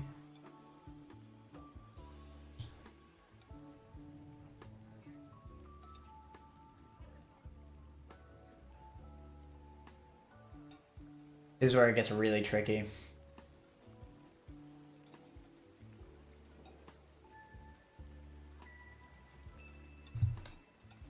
Preferably, I'd be able to zoom lens the superior.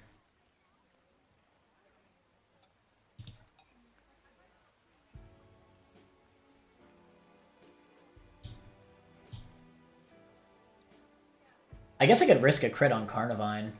Well, Carnivine doesn't kill. Am I an idiot?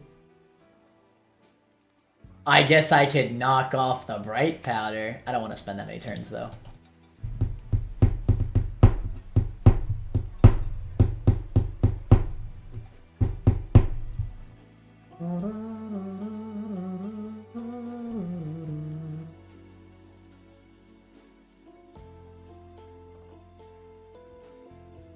One of the problems that I have with Corviknight is that he could just glare me and I could just get completely hoed. Really looking to not get hoed here.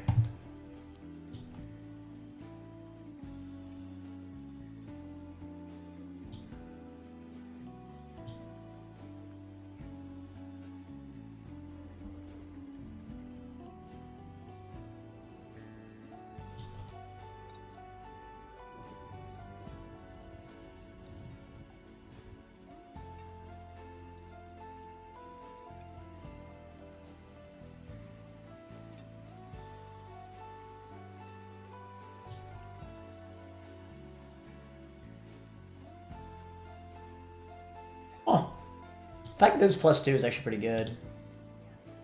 Muck eats this really well. And it's slower, so I can zoom lens it. I guess I can just do the math, right? Assuming he crits. Well, actually, wait. Okay. So the problem is that he'll still Leaf Storm over Pulse. It's a bit unfortunate. So let's assume he Leaf Storms every time. And he crits every single time. 25 plus...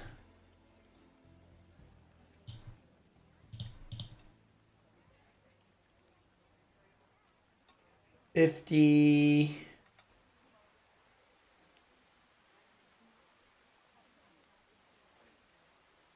plus... Well, obviously he'd be able to kill me after that.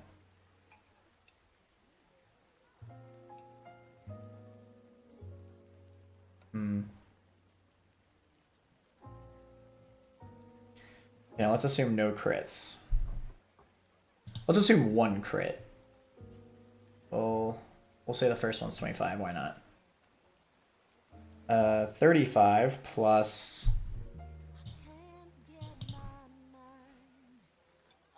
$50. Ah, shoot. Still kills.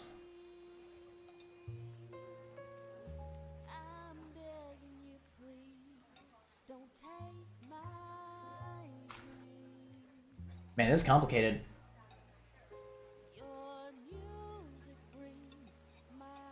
I want so bad to just hard swap in Infernape.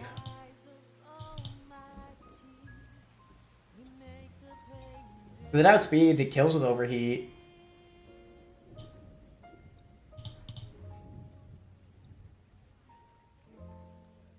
Does it kill me with no crits? 32 plus... To be fair, it doesn't kill me without crits. With 2 Leaf Storms. I think that's fair enough. Like, I would need to miss the 1% chance Overheat. But on top of that, he would need to get a crit off of one of the Leaf Storms. More specifically, the second Leaf Storm.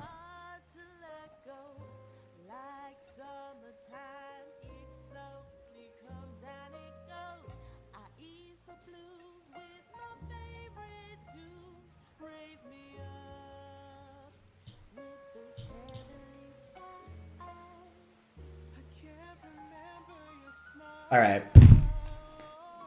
Fine, we're running wide lens Infernape. As much as I don't want to.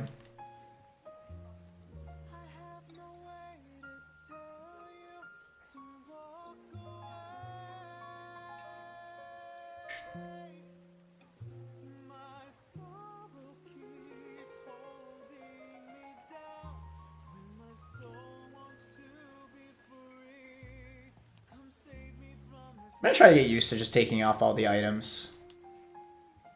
I'm tired of them being in my box at all times. Well, besides Mega Stones, they can stay.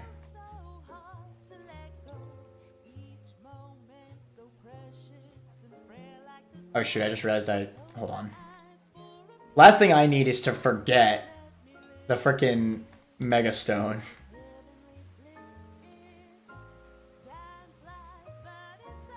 That's fine.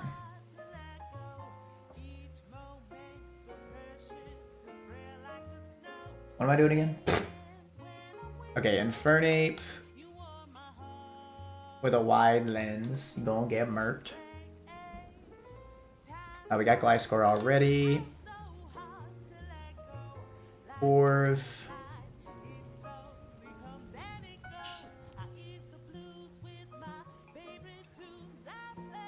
Actually, Corv's not used yet, but Corv is a good backup for Superior if things go awry. And it could also defog things, so I'll bring it along.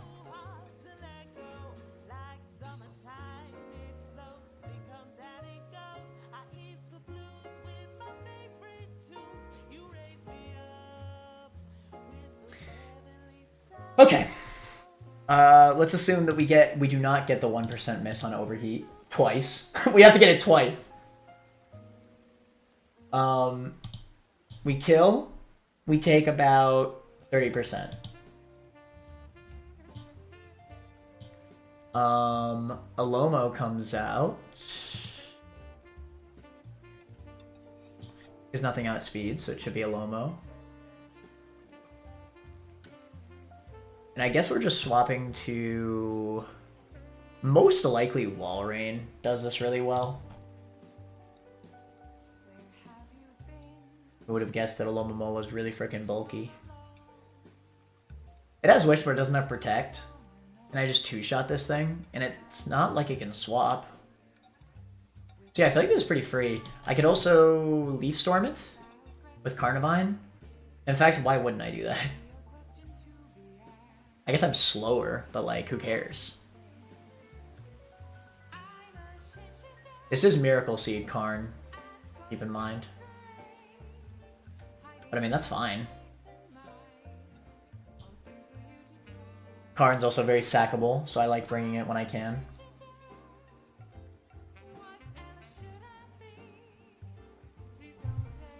Yeah, it was pretty free. Alright, let's just do that. I assume that I take, I don't know, 15%. Screw it. Or probably more like 30, I guess. Either way, I'll be baiting Knockoff from Electros. Who can swap on a Knockoff? I guess we could just switch to something that has no item, right? This fight's actually pretty easy. Well, besides the Superior. The Superior is rough.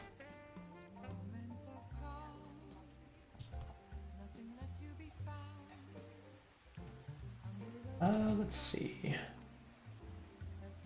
This is potentially no item Ursaluna pre-burned. Oh, Ursaluna outspeeds by 1. That's awesome. That's actually really good.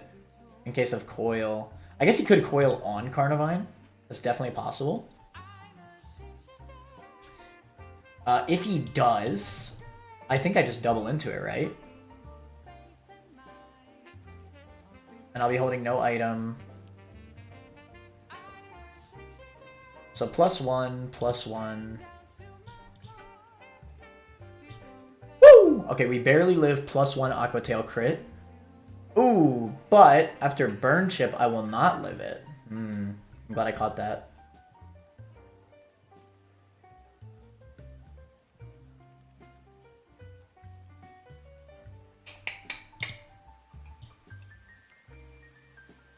It is a little bit annoying. And I don't think I have anything else that like flat out one-shots this thing. Yeah, I think it's realistic enough that he coils on Karn, so I probably shouldn't risk that. I have any other option?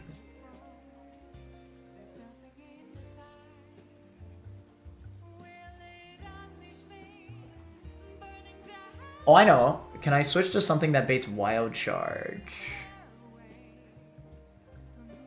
Well, the point still stands that...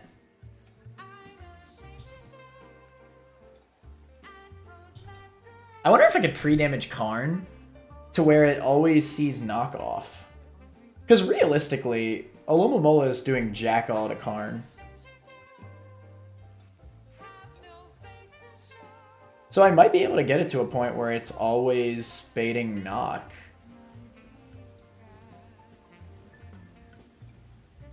I don't know. I don't really like that.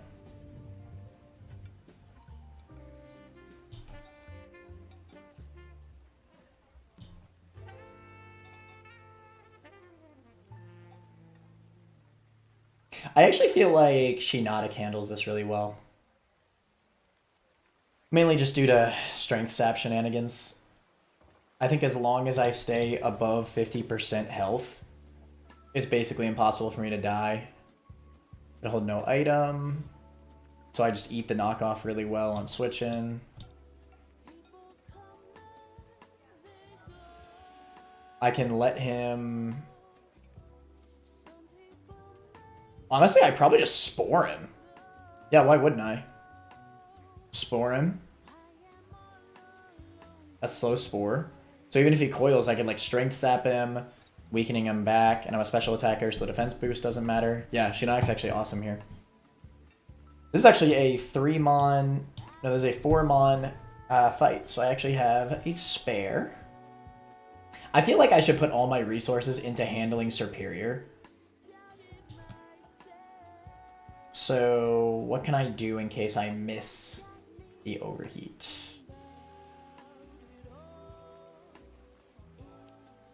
I cannot win. We definitely bring Corv so we can defog. Do not. It's probably Pult. Pult baits specifically Dragon Pulse, which definitely has benefit. I could probably do some wild pivoting. Okay, let's do that. It also makes sense to just bring him on, then I'm okay with sacking as a backup, but I'm mostly okay with sacking Carnivine, so I think that's good enough. Alright, Karn for sure. We got Gliscor, Shinadic.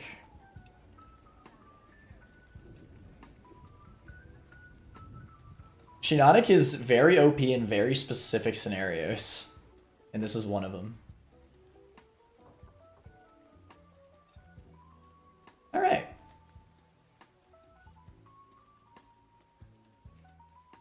So we're giving a wide lens to Infernape. We're running, I believe, Miracle Seed on Trucy. We're running no item on Old Bag, no item on Master Mask. You could hold a Citrus. This is just backup at the end of the day. You could also hold a Citrus. Well, can Pult do anything with like a life orb? Not particularly. I mean, the extra damage is nice, but I think I'd rather just have the Citrus maybe. Do some baiting.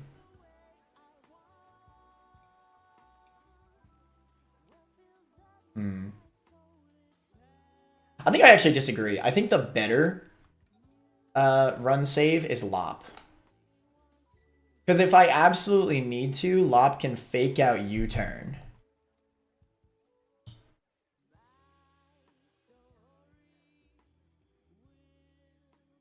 Like 1,000,000 times. That's fair. I think that's the better backup. I presume the first fight went well. It did go well, yes, Shiro. No issues, no issues. All right, bunch of no item mons. This should be pretty free as well. I think this fight's easier than the last. Albeit the Superior is scary. I just have to dodge a singular 1% miss. And even if I do get the 1% miss, I'll have a secondary chance as long as he doesn't crit both Leaf Storms. So we should be fine.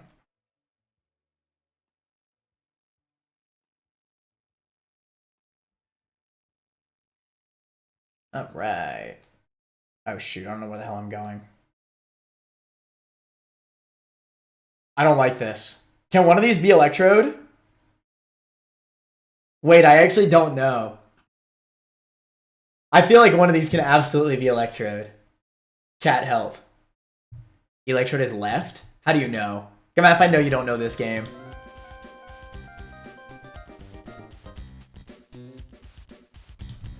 No offense, Gamaf, but I know you're lying out of your ass. I know you don't know this game. Wait. I made that the F up. I knew it.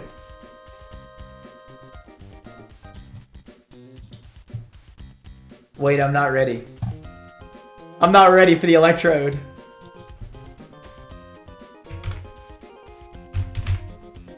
The other one is Magnemite. Shut the frick up.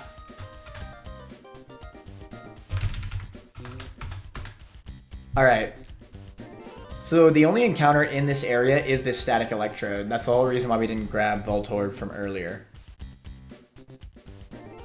Very likely the Electrode room. Yeah.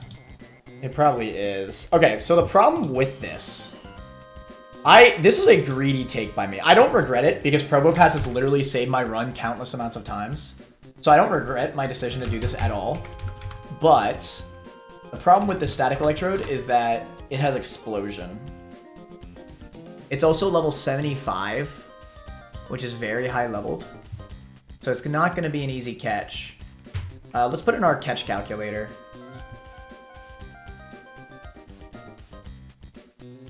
Alright, so. Electrode. We're probably just going to go back and do the fight first. Does it matter its form? Probably not. It's probably the same. It's level 75. With a Quick Ball. A 50% chance to cap. Wait, your Pokemon's level... hold on. 81. What?! Wait, why is it so much less? Did it just not update?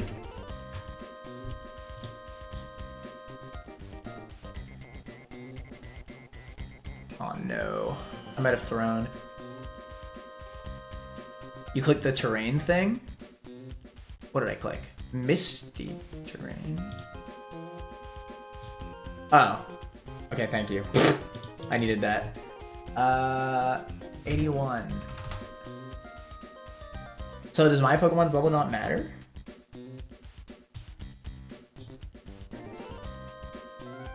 Still a 50-50 chance to get it, and on top of that, he needs to click the 1-4 explosion. I also need to lead with a mon that I know can live explosion. What's great about this is that it already has a really good moveset. Like, this is a very viable moveset. I don't even need to scale anything.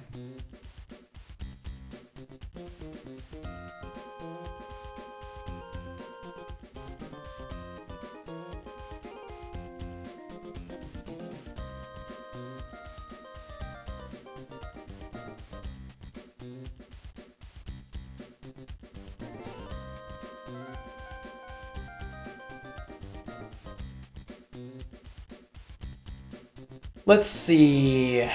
I don't think there's any way that I can stop the explosion, because Pokemon AI is completely random. I guess my Pokemon's level only matters if I have, like, a level ball. Okay, so that's just worse than Quick Ball.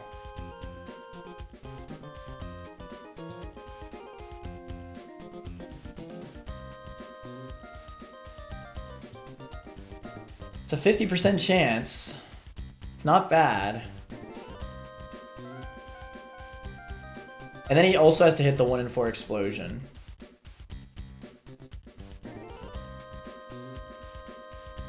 Do I just chuck Ultra Balls at that point, or do I damage it? Let's say I deal like, I don't know, 50% HP left. At an Ultra Ball, I don't even think it's worth it. I think I'm better off just risking the double 25% chances.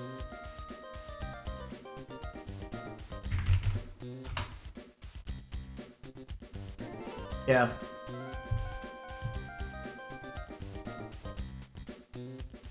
I mean, realistically, 25 isn't that terrible either. Anyway, we're not doing this yet. We're gonna fight the other trainer first. Because we already have the team ready for it.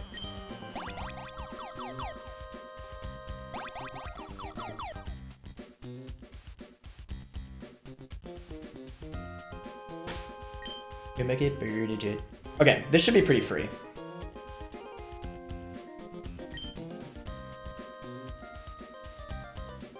I did actually just realize another issue. Okay, hold on.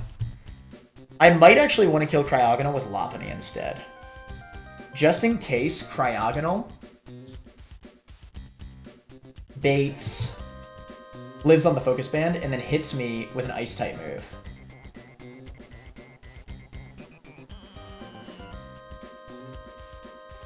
It's technically the same chance, and I think... Can Lopunny die to anything is the next question.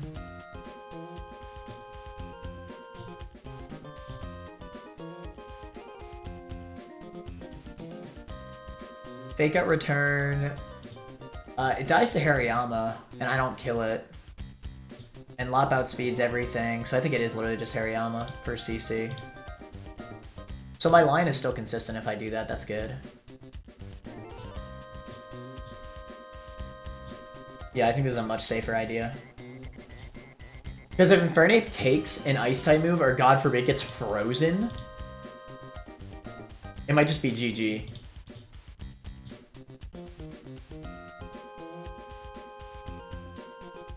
Yeah, that's fair.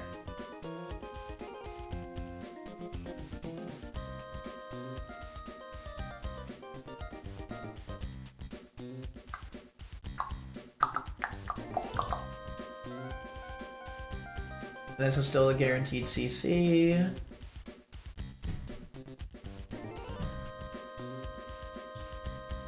Okay.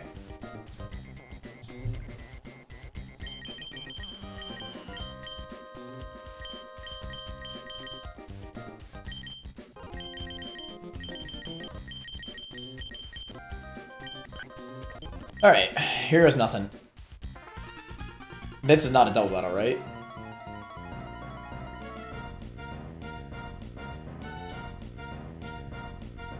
Could you imagine if this was like a frickin' gauntlet I just didn't even know about?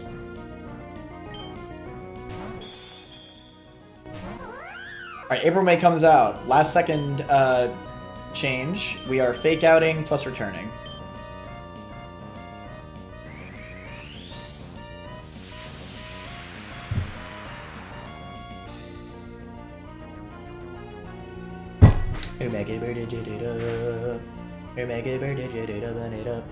Alright, no focus band proc, please.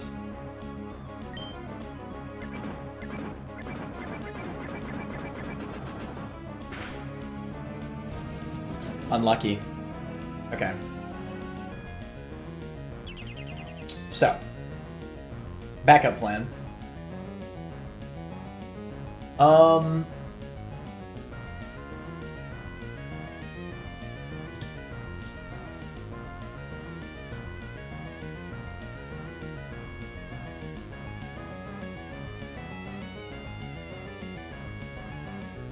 I could U-turn him, but I think the Reflect might actually ruin me. So I think I need to get rid of it no matter what.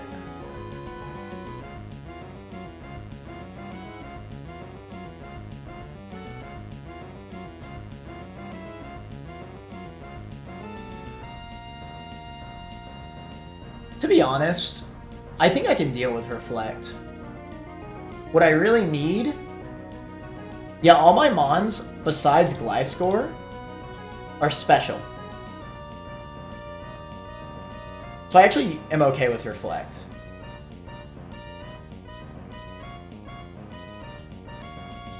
And I think I could actually do this.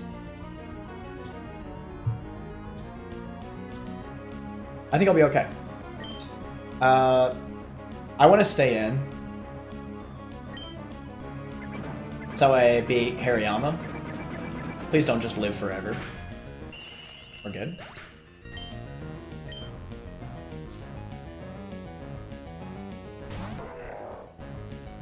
Alright, this is always CC.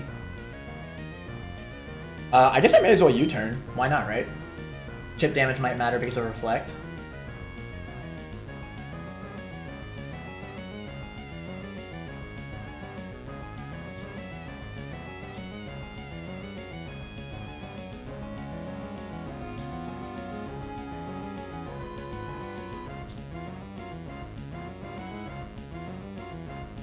Alright, Reflect is indeed up.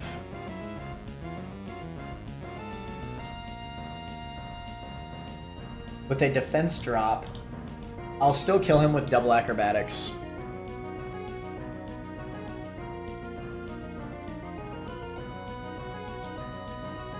And assuming he doesn't crit the first one, I'll be completely safe.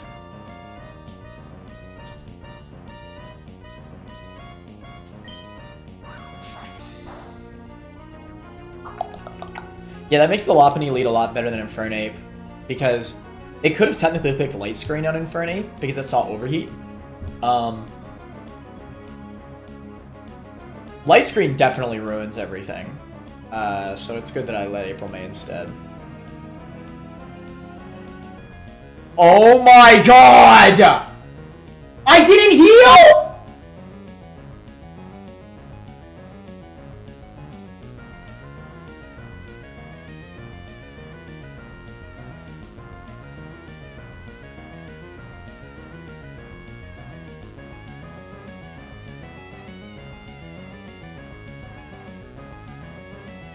I can't even believe that I threw that hard.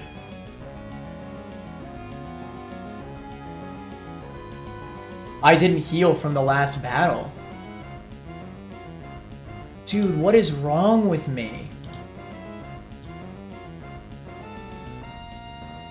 I live a non-crit, but I can't risk that.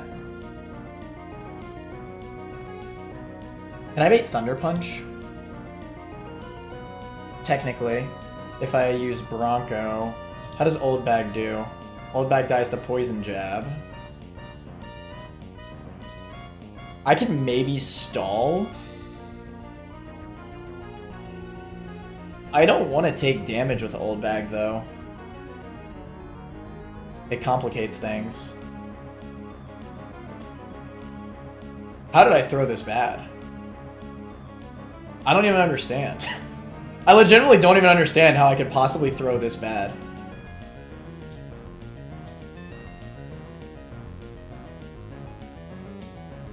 I just flat out didn't heal. And Reflect is up. Alright, let's calm down. I think there's a way through this.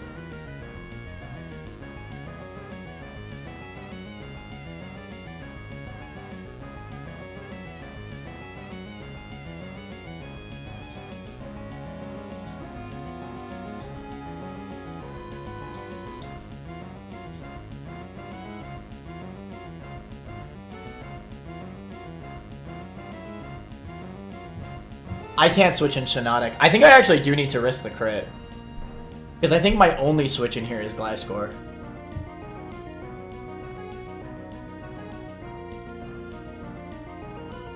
But then the problem becomes, what do I do after that? Because I can't Acrobatics. I guess at that point I U-turn into... But it's random move at that point.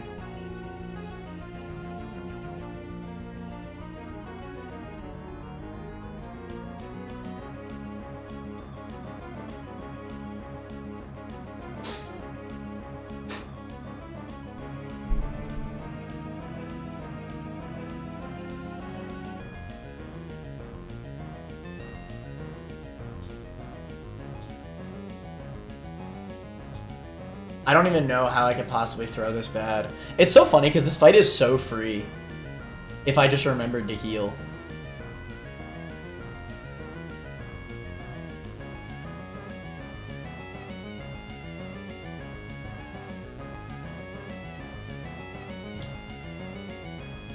Here's the benefit to Shinotic's switch here. No, Shinotic is always a throw. Because it's a random move. I just can't. I think I actually just need to risk Gliscor here. Okay, he clicked Reflect. So that's one turn. Then I killed. That's 2 turns. I clicked U-turn. That's 3 turns. So I need 2 more turns. So if I send out Mass to Mass, that'll be the 4th. Well, no. This is the 3rd turn. So after I send out Mass to Mass, I click U-turn. That'll be the 4th turn. I send out April May. I click Fake Out. That turn should be the turn that it ends.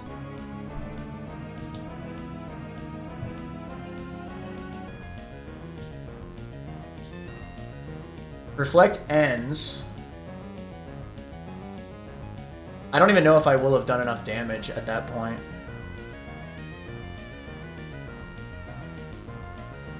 And more importantly, I can't swap to Lop immediately after Mass to Mask anyway, because it's a random move.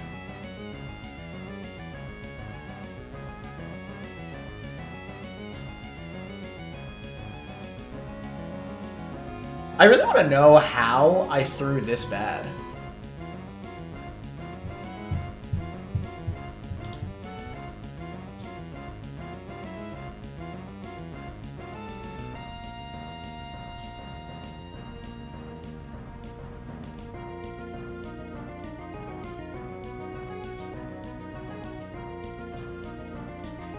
Not all crits kill Corv. I could maybe pivot through that. Because it's 50-50. And it can never Thunder Punch on Mask to Mask. That's important. I outspeed. Also important. But I would need another turn. So I would need to swap.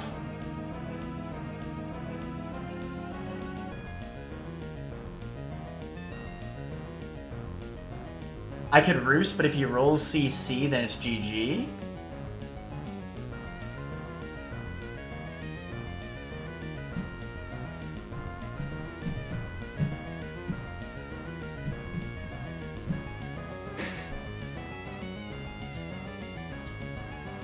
And I need Corviknight in general because it's my only defogger. Am I better off just sacking Old Bag, I wonder? I was just talking about it, it's a pretty good mon. How do I deal with Electros then?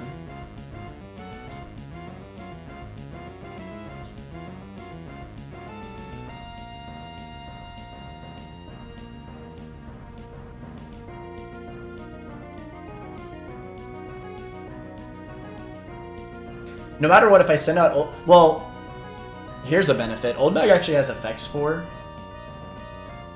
Unironically, could be an out right now.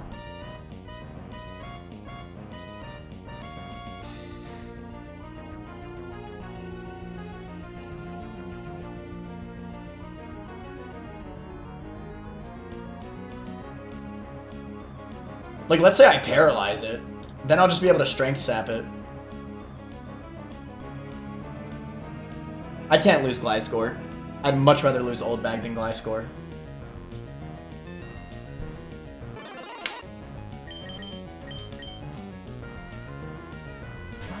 Give me Effect Spore. Give me Effect Spore!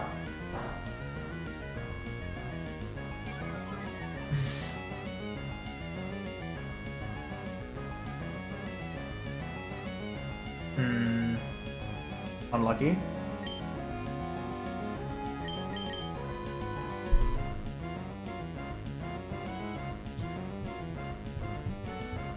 God, this fight was so free, man.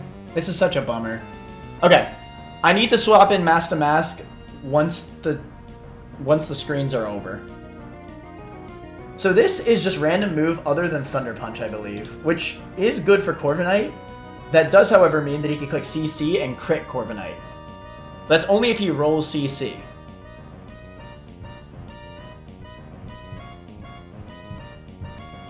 Then, it is most likely Thunder Punch, or it's CC. And Gliscor does live CC, as long as it doesn't crit. But it's most likely Thunder Punch, which is even better. And then we kill with Acrobatics. Because Reflect will end. I'm hoping for no CC on Bronco here.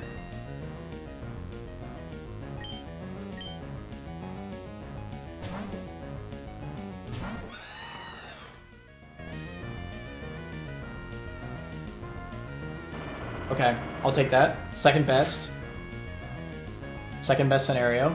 At 157. I mean, 173.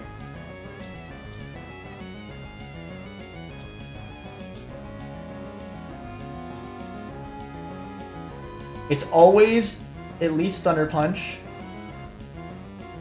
And it can be close combat.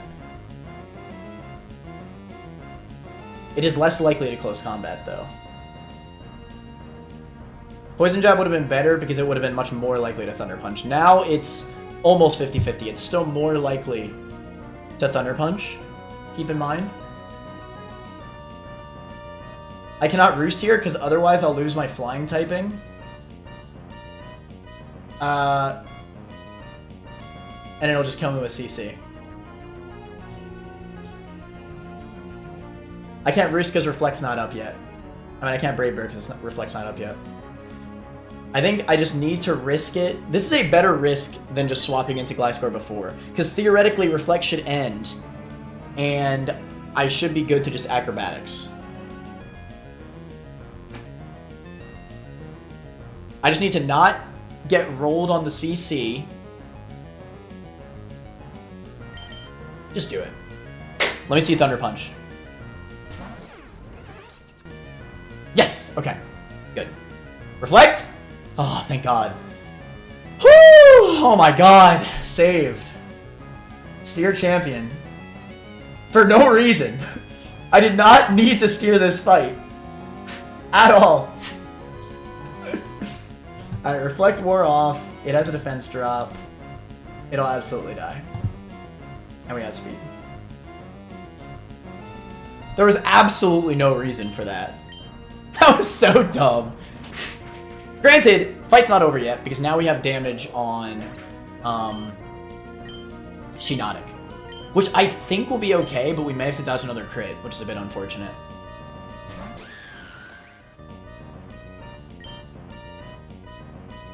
Alright. Maybe he'll see Pulse.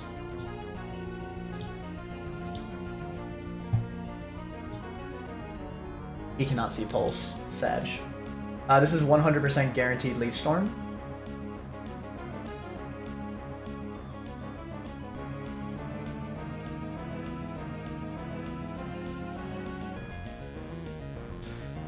We simply swap into Infernape, and we pray that we do not get the 1% miss.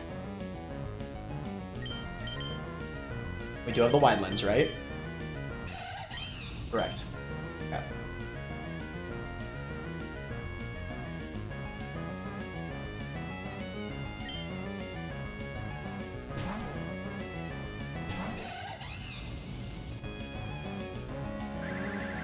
We outspeed.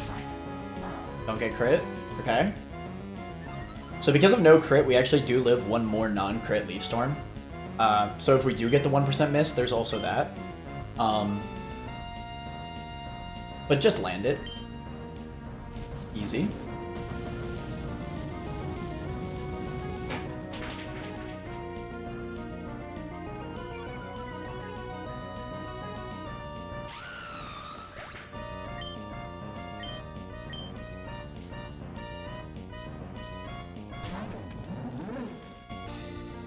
Alright, 169 HP. Giggity. Wait, why is it Electros?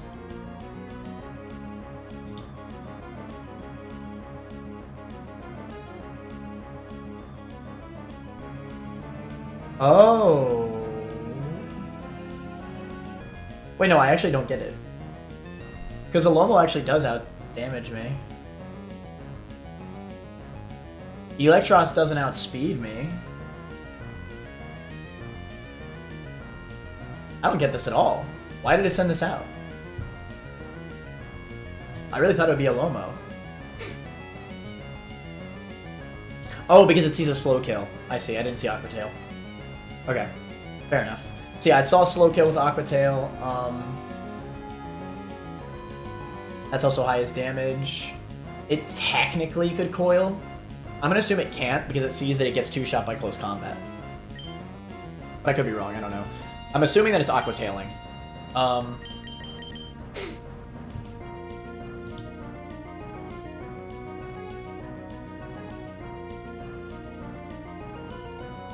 Can I do anything with that?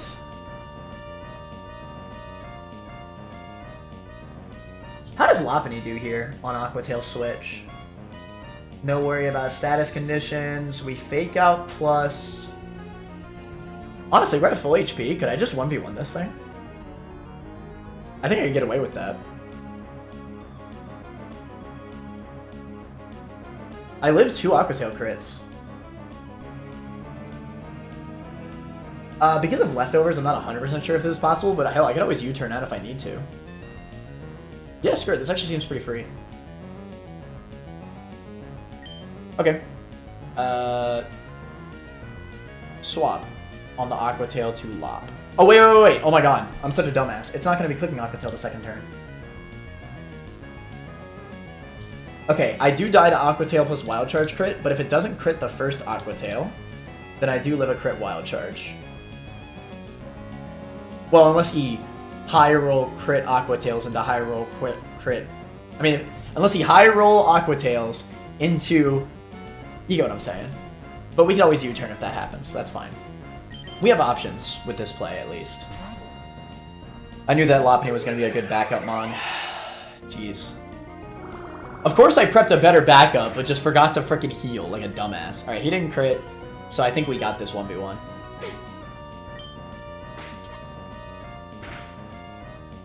Nice crit. That might matter.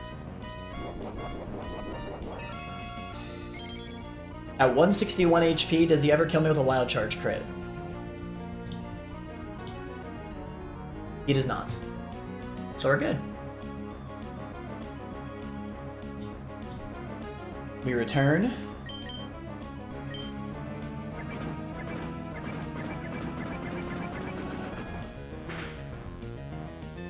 It barely lives. We never die to this, and he'll die to recoil.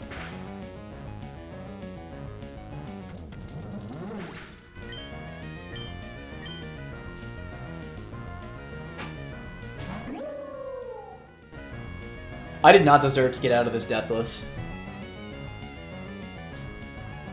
But I am, baby. You have a Rocky helmet, keep in mind, so I might be better off hard swapping.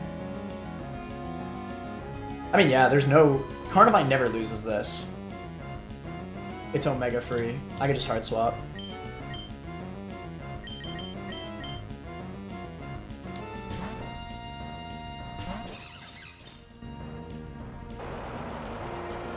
You can burn me all you want, it doesn't matter.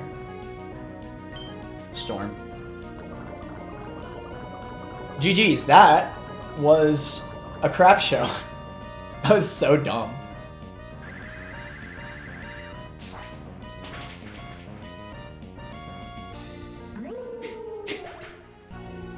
I don't understand why I'm so stupid.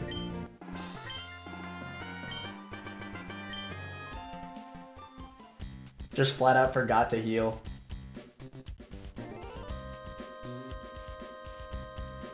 It's okay, because we're the Steer champions. Alright, one of those is definitely going to be Electrode.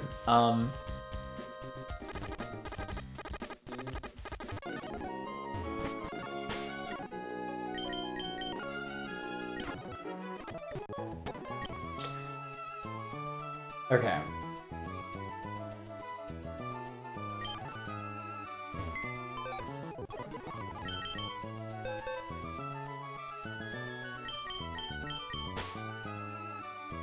Shoutouts to Lop for the save.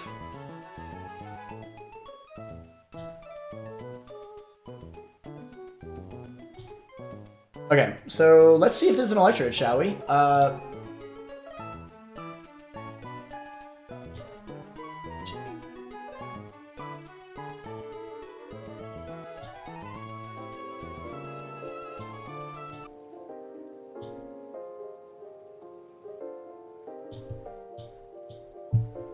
At level 75, man. Alright, we got a 50% chance to catch with a quick ball. And then he needs to 1 in 4 explode.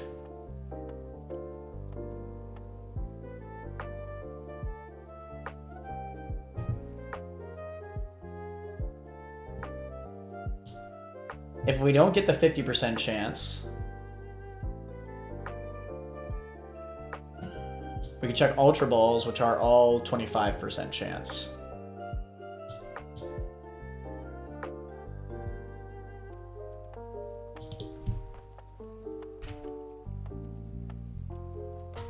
Oh, interesting.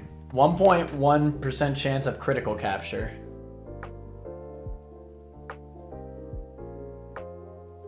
Are crit captures even in Run and Bun? I don't even know.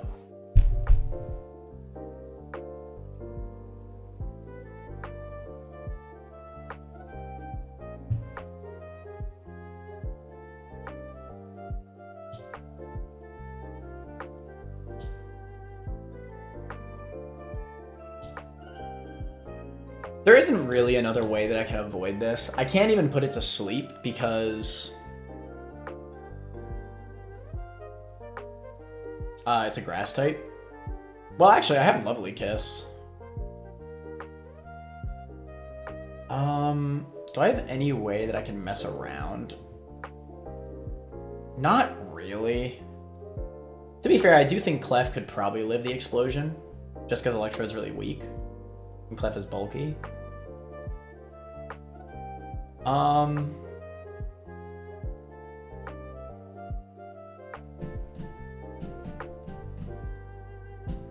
I could also Encore, which is kind of interesting.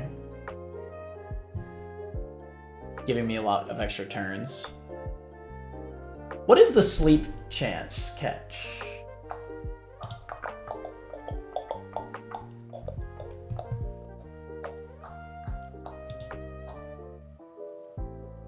Let's say he's put to sleep. Damn, if he was asleep in his first turn, it's guaranteed. That's insane. It's another 50% chance. It's probably not worth risking. I think just going for 2 separate 25% chances is better. Because he can always explode on the turn that I go for Lovely Kiss, and he will outspeed me. I think the only way I risk it is if the mon I'm using outspeeds Electrode. And I think the only thing that could possibly do that is Dragapult. And even then, I'm not 100% sure it will. Electrode's really freaking fast. I might just because of level advantage. But I wouldn't count on it.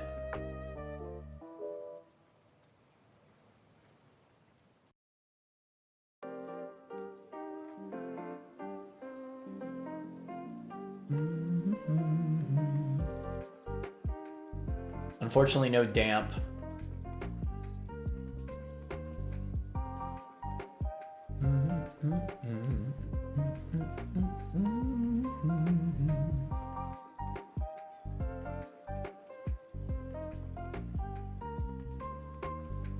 Ooh, Fake Out's interesting. Hold on. Hold on. Wait. This might actually be smart. What if I Mega Evolve Lop and Fake It Out? How much damage are we thinking that'll do? It means I can't Quick Ball it, but if it's higher than 50% chance, I may as well go for it. Because then that'll make all the consecutive attempts better too. Let's see. So Mega Lop. It's my strongest Fake Air Outer. Electrode. I'm sure that there's an Electrode somewhere in here, right? Electrode, Hisui, Pokefan, Bethany. Let's say it's level 75. And it has max IVs. Well, I think we're better off assuming it's like 0 defense. Okay, Okay, the good thing is that Fake Out can never kill it. That's impossible. Even if I crit. Oh shoot, I just realized it's the wrong level of Mega Lop. Okay.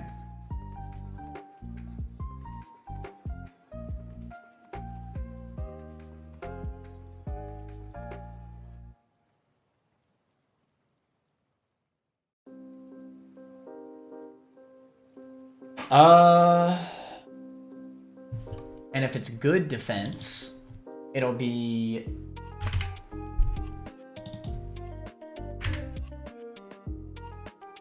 Okay, at the very least, I'm doing... I think realistically, I'm dealing... Let's do a realistic percentage.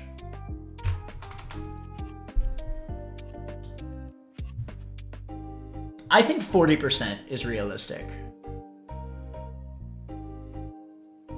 With Fake Out. So if we deal 40%,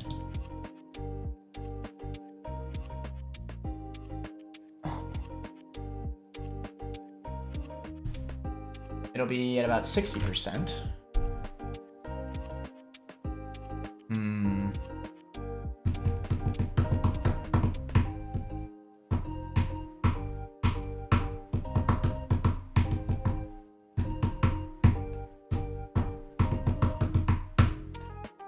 You know what else sucks is that this explosion will kill me.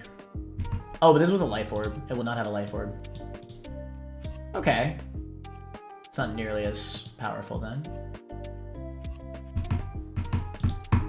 Crit explosion into Lop could kill me. Not to mention that I'm likely going to have taken other attacks before explosion.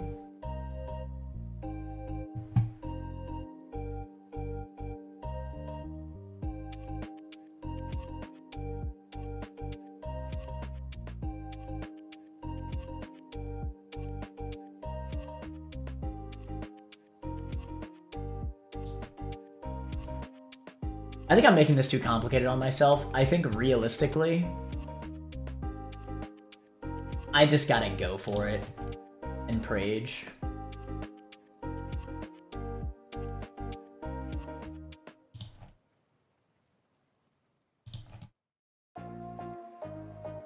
Ah, shoot.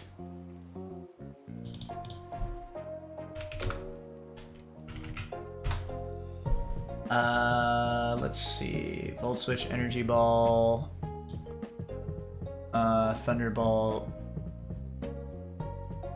Volt Switch, Energy Ball, Explosion, Thunderbolt.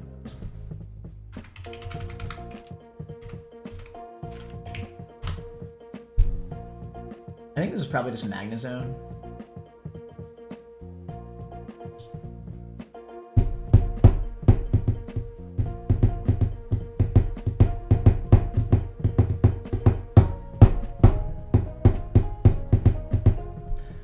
I think, unironically, the best chance I have at catching this thing is just leading Magnezone and chucking Ultra Balls and Praging.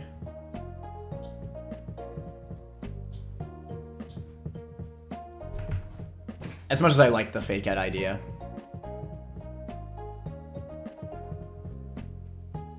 Can we see if Clef lives, like, relatively easily?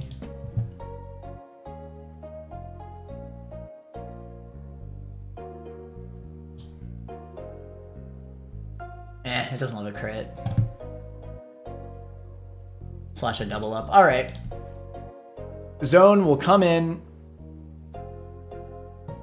And we'll Prage.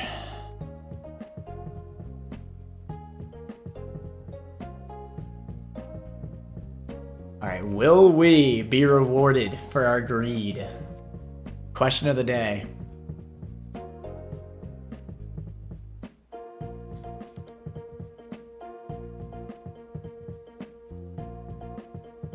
Realistically, I should definitely go get another Mon that can eat an explosion. How does Pult do against this thing? Pult will be immune to the explosion. Pult does maybe even better.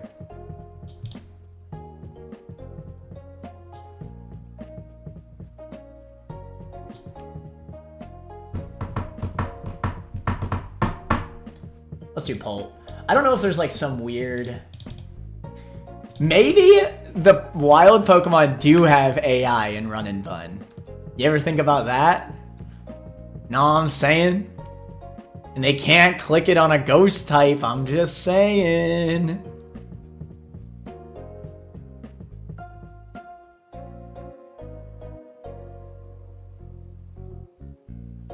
Alright, all we can do at this point is just Prage. Here's another idea. Oh wait, this is actually such a good idea. Wait. What about the berry that deals damage? How much damage does it deal? Is this even worth it? If hit by a special attack, it will hurt the attacker a bit. How much? Hold on. I might be cooking. Roat berry.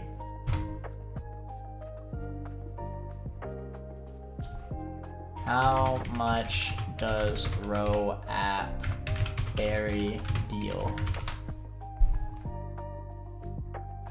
1/8 is not bad. Hold on. What is that, 12%? I think.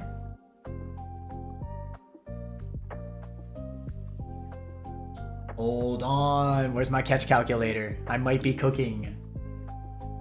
Hold on. We hit him up with the 87% HP left.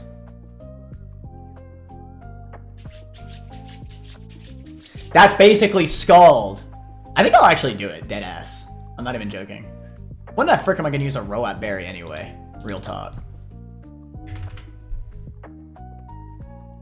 Yeah, screw it. Let's do it. I actually think this is a fair use.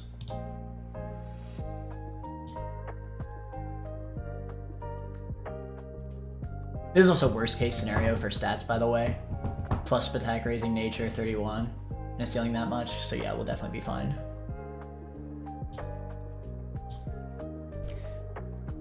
They don't know nothing about the Roat berry play. Should I give another one? It would make it even more likely.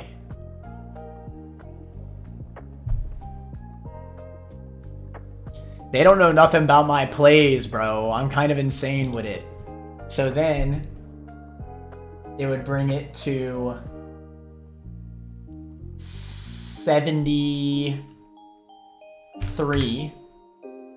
Oh my god. It's too insane. I'm gonna do it. Screw it. The Roat berries.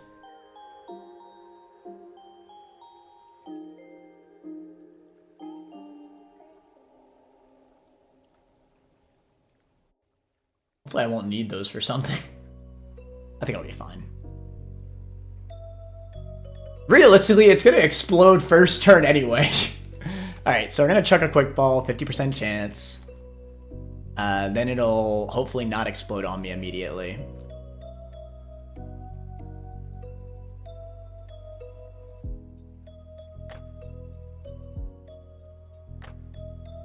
Okay. Here it comes. Watch this just not even be Electrode after all this. I feel like it has to be.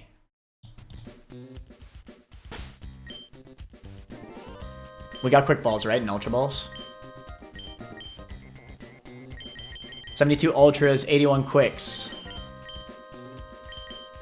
Nothing else that could really be good. We could check the nest ball calculations, but I wouldn't assume that it's actually good.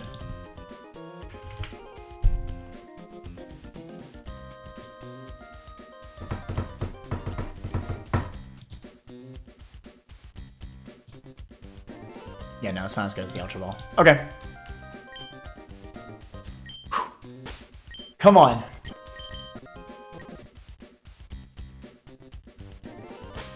I'm scared. I mean, I'm not gonna lose anything, so whatever. Here we go. Alright, first encounter is Electrode. Come on.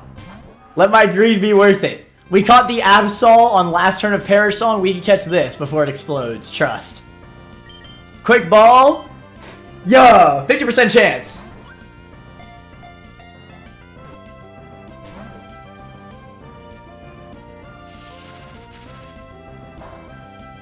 The Roat Berry procs?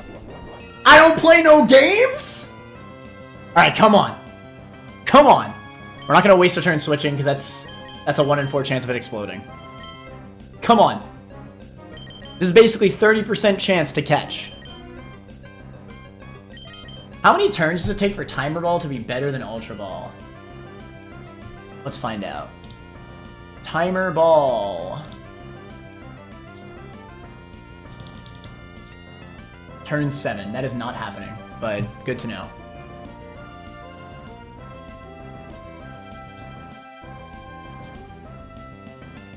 Actually, it might be less than that. Timer Ball is better. Okay, 25.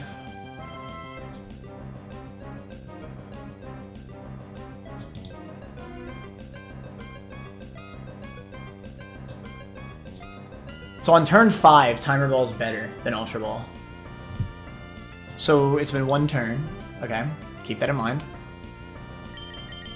Ultra Ball's in my pocket. Blasting off again, Team Rocket. Boom. There should be about a 30% chance after the Roat Berry.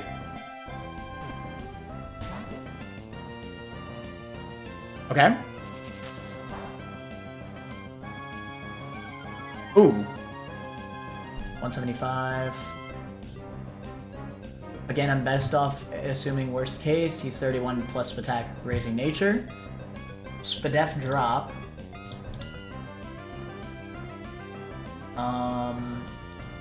Energy Ball crit. Deals 110, I still live.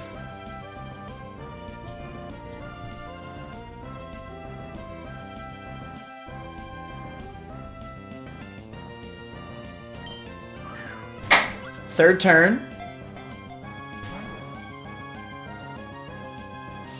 Okay.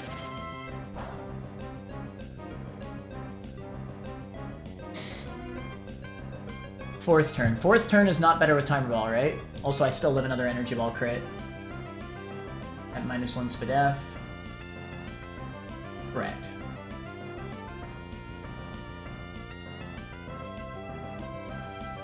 And obviously I can't be exploded on.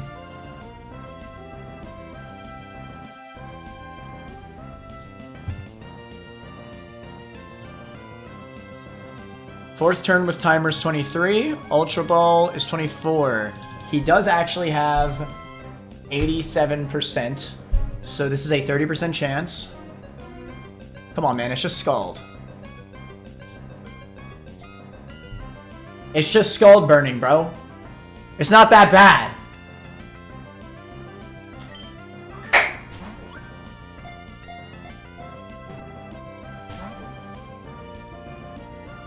Okay?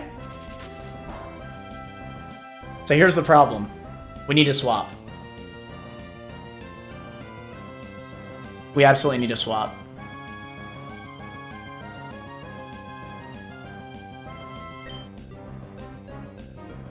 Obviously, I'm not going to risk my frickin' Dragapult. Alright. Zone. No explosion.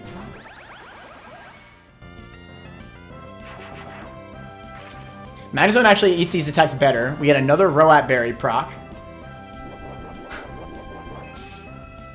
Come on, man! Okay. He should be at... We've gotten pretty lucky. Maybe AI actually can't explode when you have a ghost type out. Okay. So now we should be timer balling, I believe. He is at 75, just about. Ultra Balls have a 33% chance to catch. Timer Balls... on turn 6, have a 39% chance.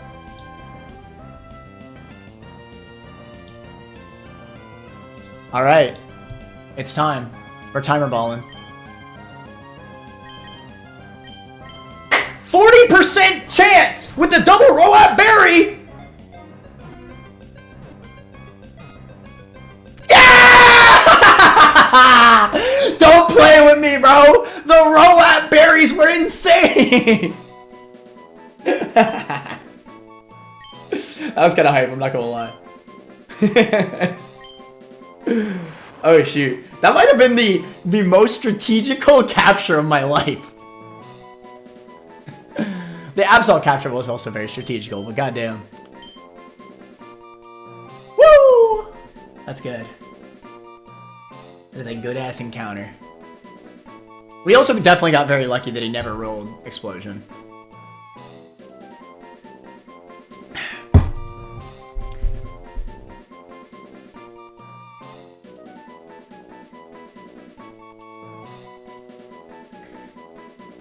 Whew. That feels good. What are we naming this thing?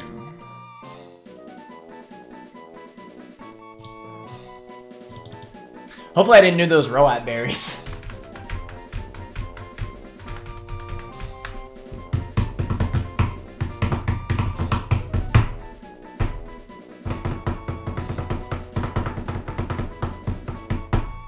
I think sacrificing 2 Roat berries to get an Electrode, definitely worth it.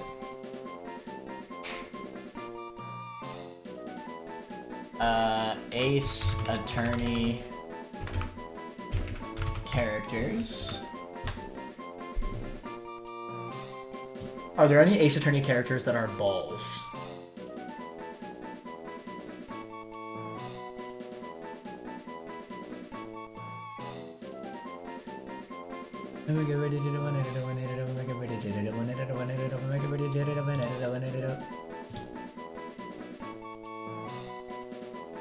Grossberg would be such a perfect name for this, but I've already used it.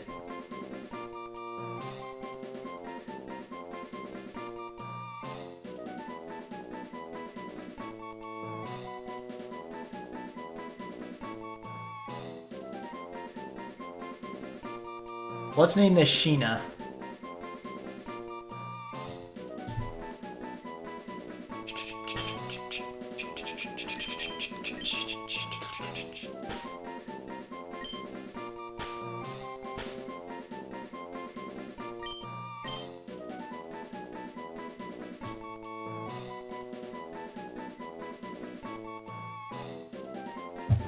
Nice.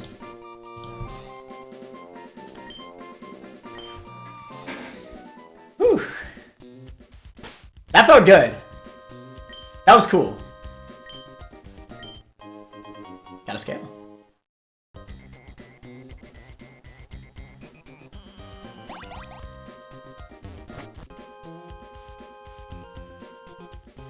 That was such a cool capture. The strategies were insane. I'm glad I saw the timer ball thing, by the way, because on turn 6, yeah, timer ball's quite a bit better than Ultra. Bro, if I had the timer balls for the Beldum capture, I'm like 99% sure I would have gotten it too. That's such a bummer.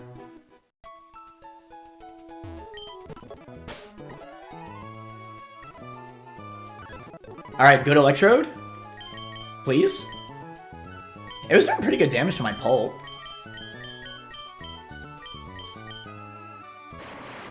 We got Aftermath. It's a bit unfortunate. I would have rather had Static.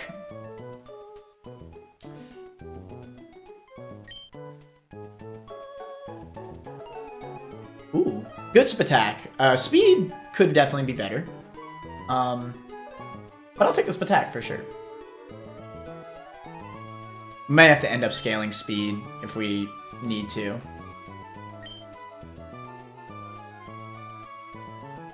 Could be worse. I'm not mad at it. Honestly, Electrode's one of those mons that, like, it's so demon fast that, like, the low speed IV might not even matter. 233? Is this gonna be slower than my Pult? If it's, like, similar speed to Pult, then that's fine with me.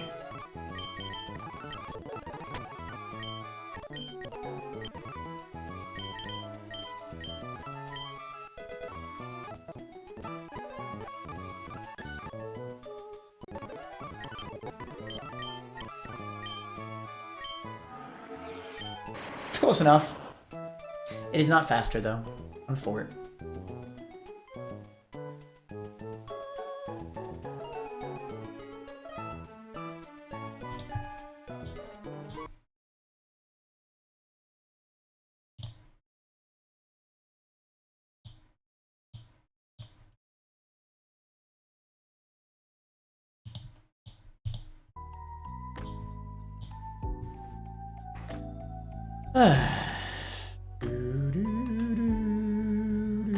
Honestly, the lack of bulk is definitely a shame. I would say this is a pretty bad electrode overall, but I do like this attack. So at least there's that. 252. Is this faster than Bascu Legion? Or even Barrascuda? Yes. Okay. Still really fast. Honestly, if you're faster than Barrascuda, that's gonna be enough for like basically every situation.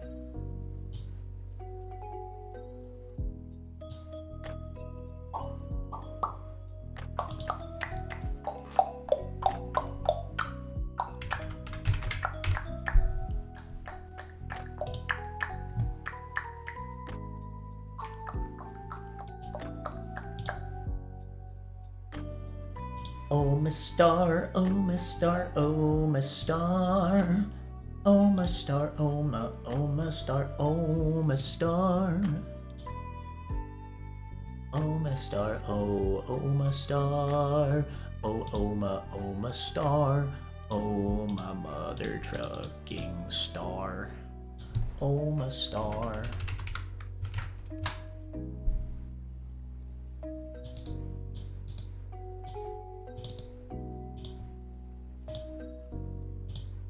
Electrode is here.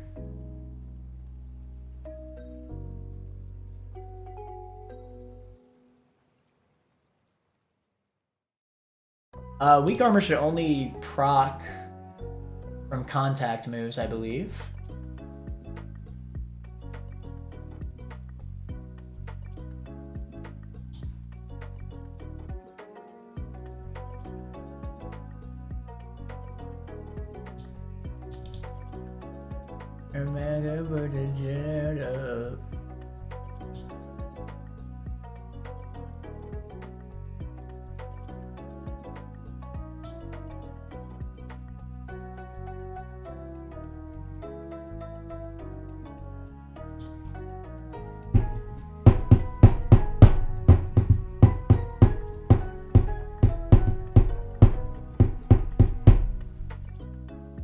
Can I not use Absol here?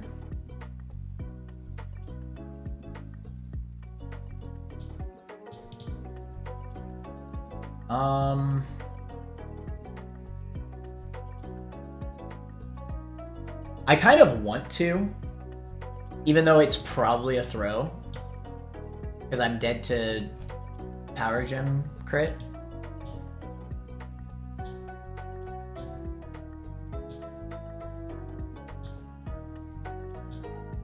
Like, you have to understand, it is my birthright to go for this stuff.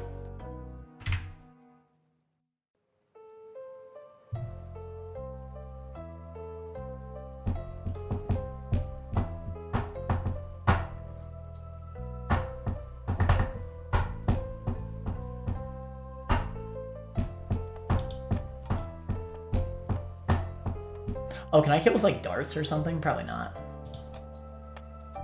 Yeah, too much bulk.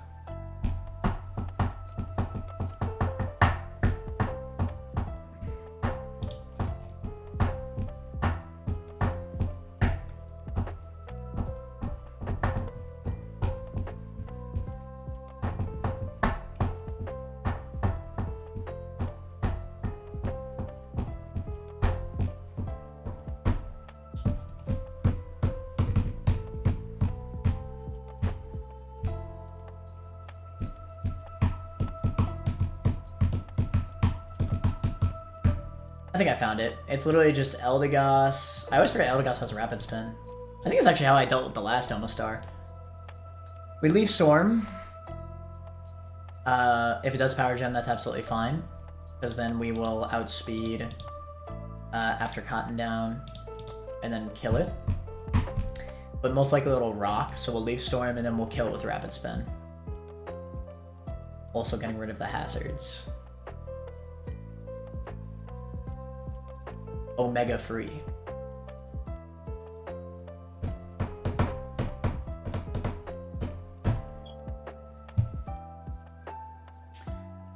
We'll kill it. Theoretically, I might be at full HP, but honestly, it's kind of hard to tell.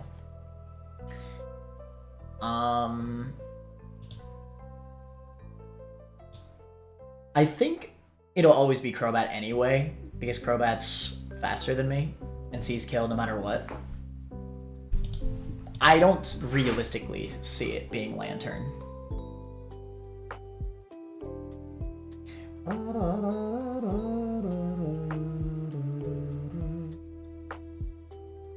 Maybe I should Miracle Seed just in case we need to use this against Lantern. We'll see. Badix will come out. Flying Gym boosted. Acrobatics into Giga Drain crit would kill me if they both crit. And high roll.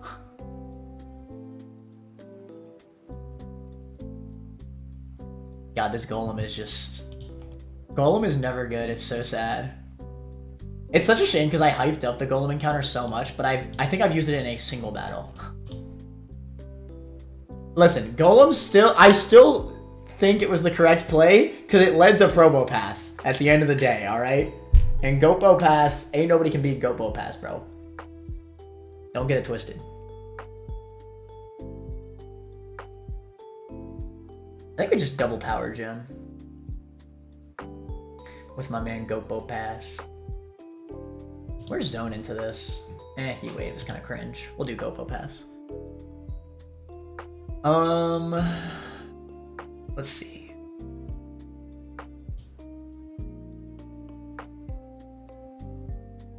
That moment when Gopo Pass actually outspeeds something. It'll probably be Lantern. After taking... I mean, it'll definitely at least take a Super Fang, so yeah, it'll be Lantern.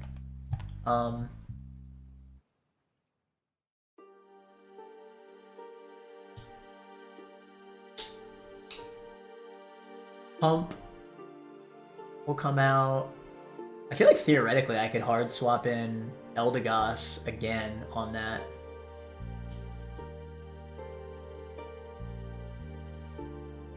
And then maybe Life Orb Storm? Oh, but it's got a Bright Powder. Never mind. See what else we could do. Swap on a Pump.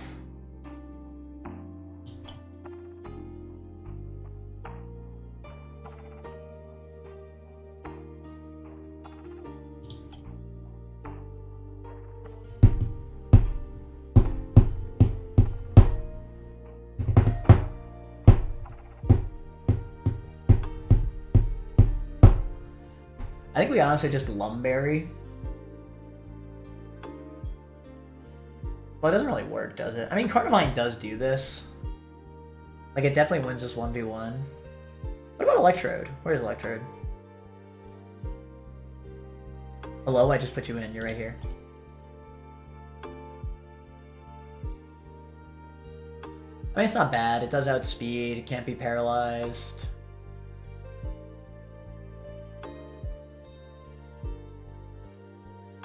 Honestly, who am I kidding? This is definitely the play.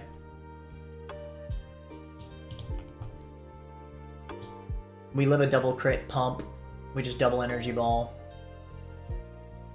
And then oh, it's got Bright Powder though. And it could confuse Raimi. Maybe I'm better off zoom lensing something.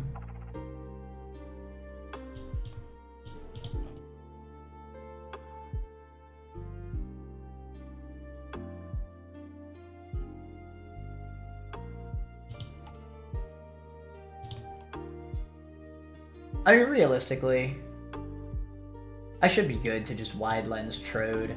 I might even be able to use something else here. Not being able to be paralyzed is pretty good. And hell, if he confuses me, I could just swap. Not that big of a deal. Alright, wide lens energy balls. That's fine. Twice. Realistically, I'm gonna be at about 58%. Scavalier sees slow kill, nothing outspeeds, so it'll probably be exactly a Scavalier. For slow Megahorn, we cannot Volt Switch this. Please remember that, because it has a Quick Claw. Megahorn.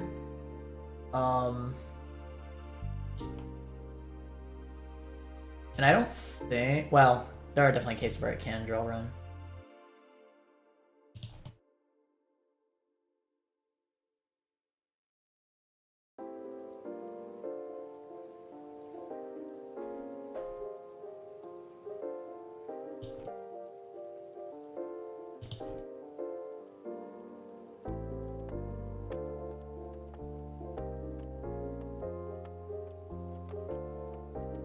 You should always go for slow kill over setup. No matter what, I need to use a fire type move. Where's my next trick here? That's not enough.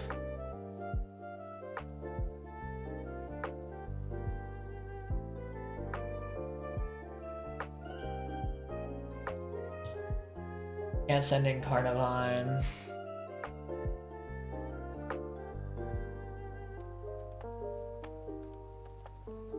And these Megahorns just do too much damage. I guess Corviknight does pretty good here. And honestly, I might just 1v1 this thing. Like, let's say it gets to +4. Like, realistically, I could roost through this. And he'll die before I do. And I outspeed. I think it'd be absolutely asinine for me to lose this 1v1.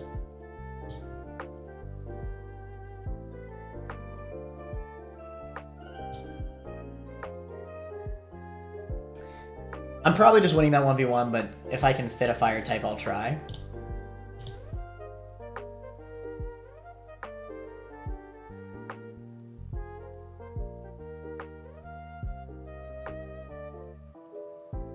Sharpedo. Sharpedo is either pulsing or waterfalling on Corv in most realistic scenarios. I guess we go for...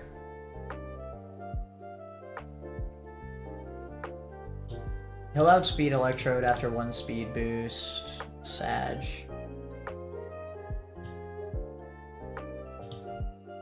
If anything, this might be the scenario to use Eldegoss, but maybe not. I'm sure I could think of it different.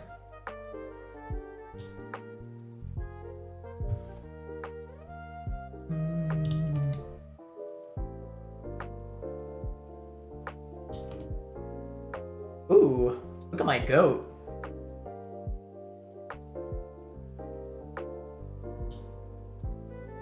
I think this is just Citrus Berry, Freeze Dry.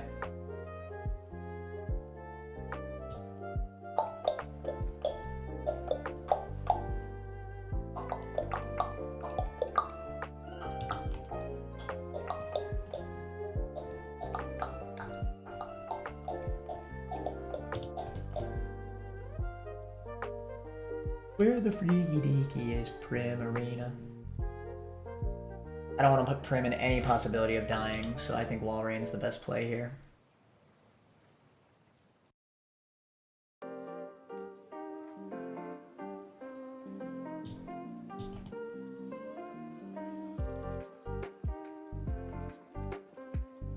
I guess I don't need Carnivine, do I? Carnivine is just backup for Lantern.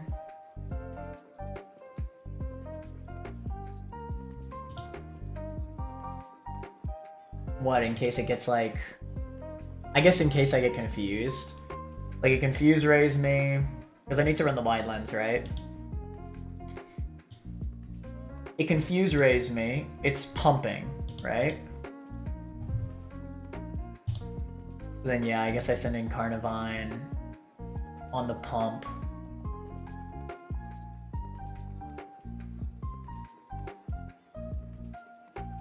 I could even send out Eldegoss. I feel like, more realistically than anything, the better backup is to have something for a Scavalier.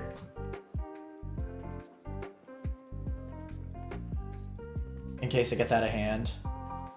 He'll never be Mega Horn and Corv. Yeah, so I should be good to just bring in Fernape as a backup. Wait a minute. Does Turtonator outspeed this? It does. Why are we talking about this? Wait, no, deadass. Why are we even considering this? I didn't consider the fact that Turtonator outspeeds this thing. Hold on. So, it comes in, it clicks Mega Horn or Drill Run, or even Iron Head. It doesn't matter, because it can't crit me. Oh, it has a Quick Claw.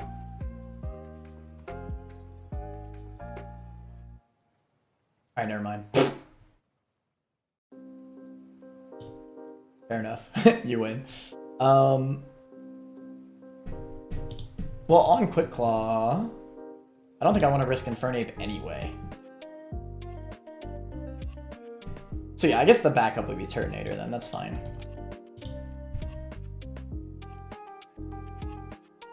I'm okay with that. Okay.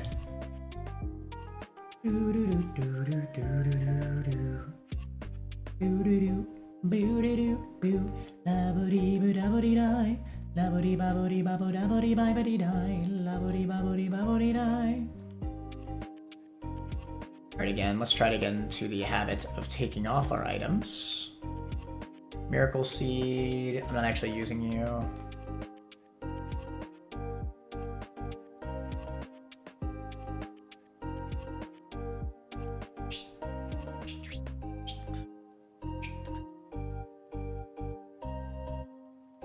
Immediately using our newly found Electrode. Love to see it.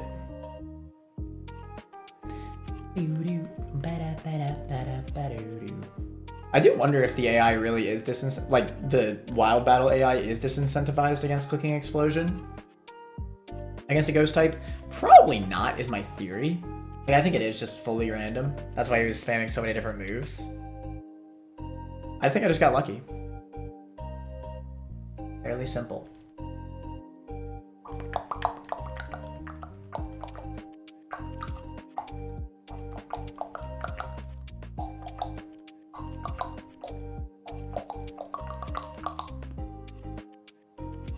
Alright, we will Citrus. Okay, but tell me the frickin' Roat Barrier was not the frickin' vibe of the century. That crap was hype.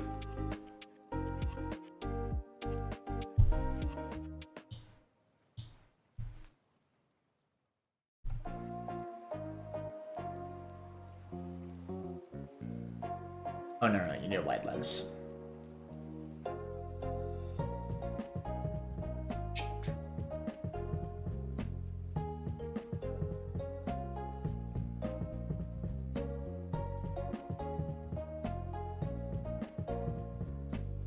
Citrus Berry the battle.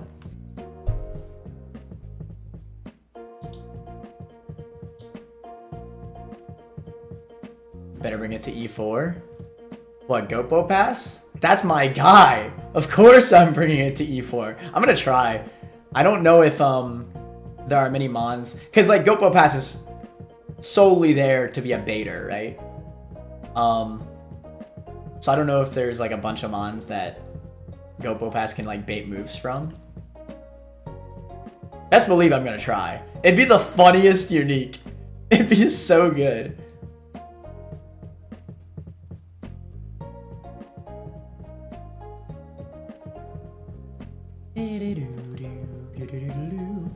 Pretty, how you doing? Alright, Omastar, we are storming. Spikes. Now we are spinning.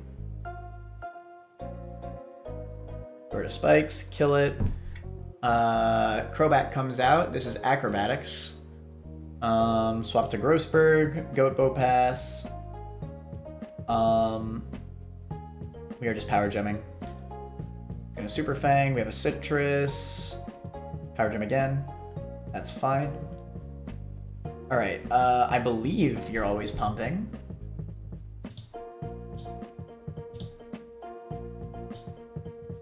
Oh, you can actually Thunder. Good to know.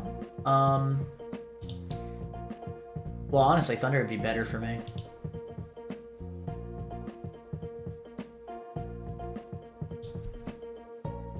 Either way, this is hard swap into Electrode.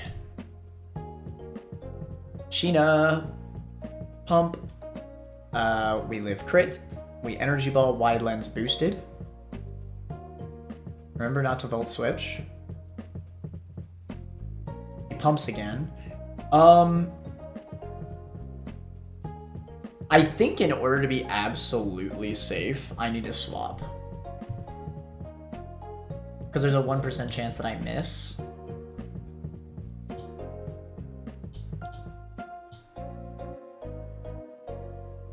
Okay, to be fair, he also needs to get a Hydro Pump High Roll crit. There's a singular roll of Hydro Pump crit that kills me. And I need to miss. I'm just gonna Energy Ball. F this crap. I don't give a damn. Alright. It was 1% chance to miss anyway.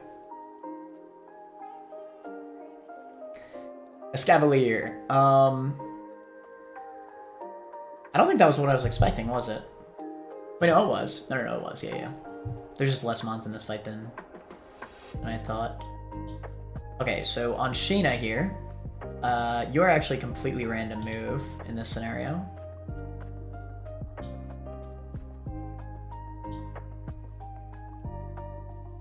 Full on.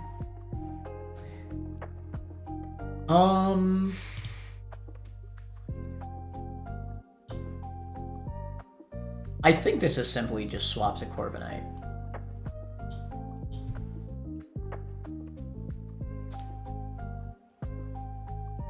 We can't Volt Switch because it has a Quick Claw. Easy. We just Brave Bird. He probably SDs here. He did not SD. Well, that just makes this even easier then.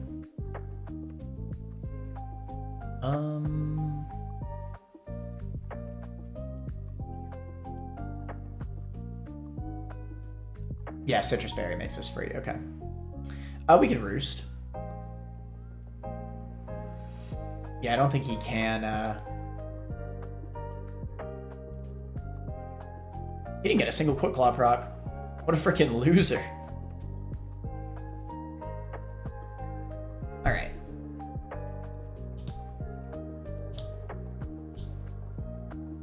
So you are 100% either Waterfalling or Dark Pulsing.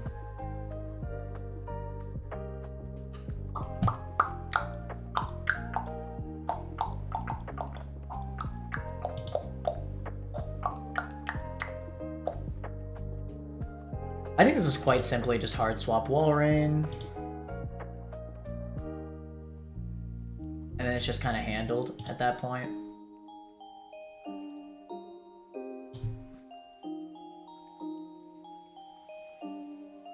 Fall. We will freeze dry. EQ comes out, that has no secondary effect, so we're safe. Easy.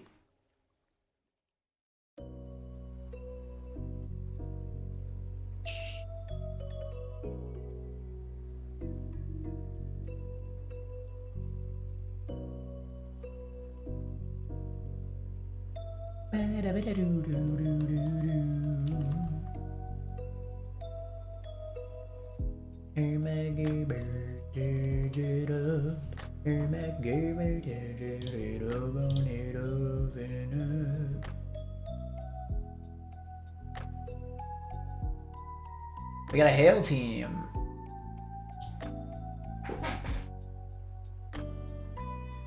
With Veil, because of course.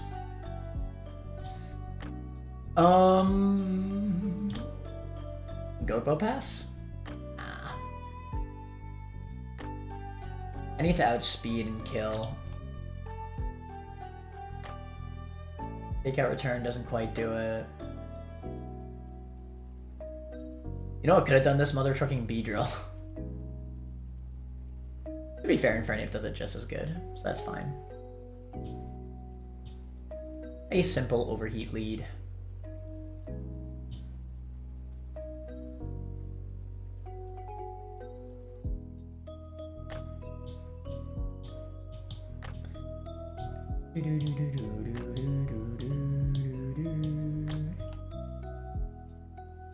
Oh, these freaking ice types. We got the Slush Rush on deck.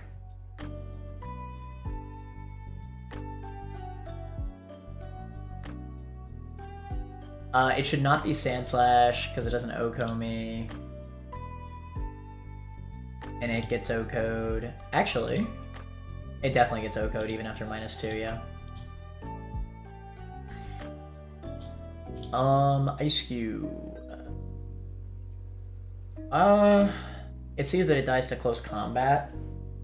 Even I guess the AI is not seeing its Ice Face ability. I mean, the Calc is not seeing the Ice Face. I wonder if Switch and AI sees Ice Face. Because close combat should be blocked by Ice Face, theoretically.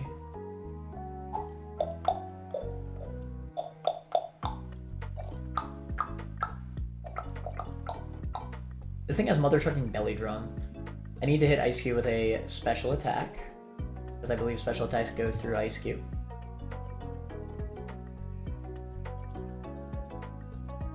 Starting to wish that I kept Overheat on Mother Trucking Turtonator.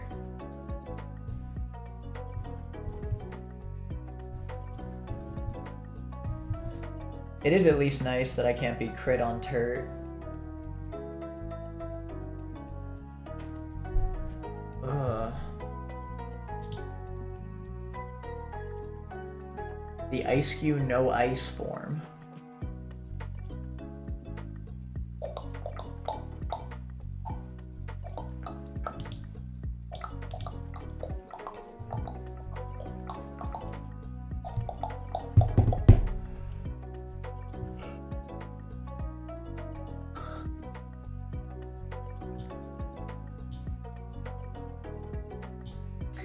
I think AI sees that I kill everything but Clefable. So I'm fairly confident it'll be that. I mean, Sand Slash outspeeds me, but it doesn't see a kill. And it sees that it dies, so...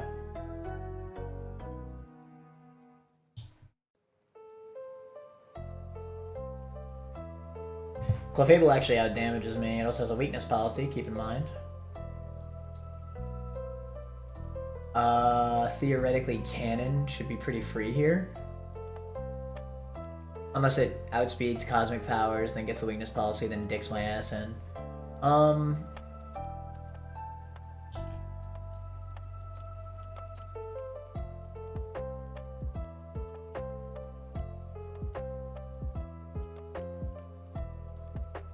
What in the freakity-dickity-doo?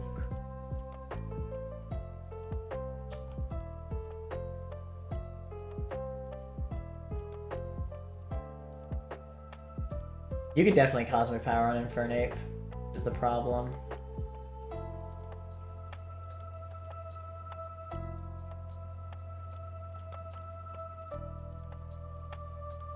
You also have Soft Boiled. How do I get away from this?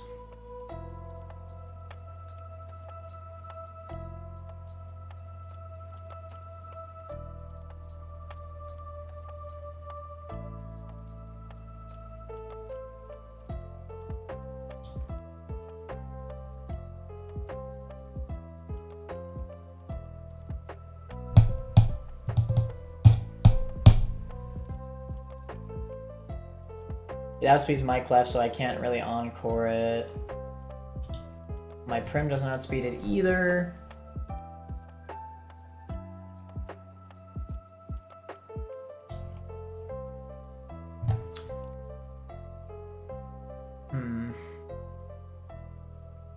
Maybe I could Thunderbolt into Flash Cannon on Cosmic.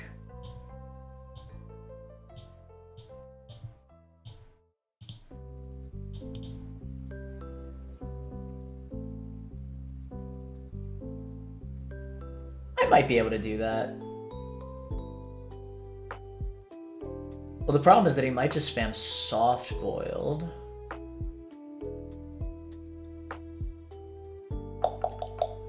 I will say, though, that he really doesn't do that much damage as long as I don't weakness policy him up. Yeah, if I weakness policy him, then that's when he becomes scary. So as long as I'm, like, T-bolting, I think it's fine. Hell, I could even run magnets. I have to assume that he cosmics on first turn.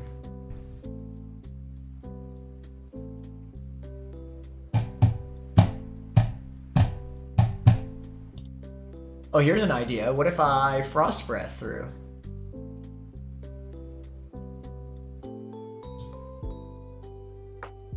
It would break through Spadef boost. The problem is that Walrein just doesn't do enough damage, and I get outsped.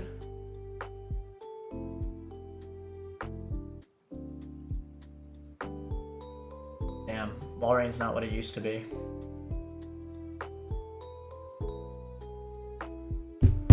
Oh, I have to keep in mind that Hail is up, too. Shoot. I didn't even think about that. Hail ship might be an issue. What I could do is I could Icy Wind to allow me to start out speeding. I think no matter what, I probably do bring Walrein just because it's hailing. I still cannot believe that Walrein is the only ice type I've had this entire game.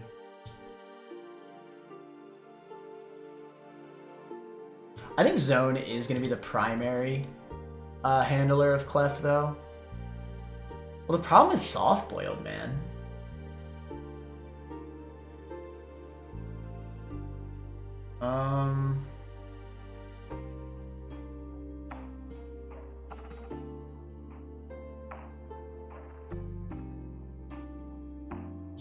I mean, hey, if he doesn't Cosmic, he will Cosmic.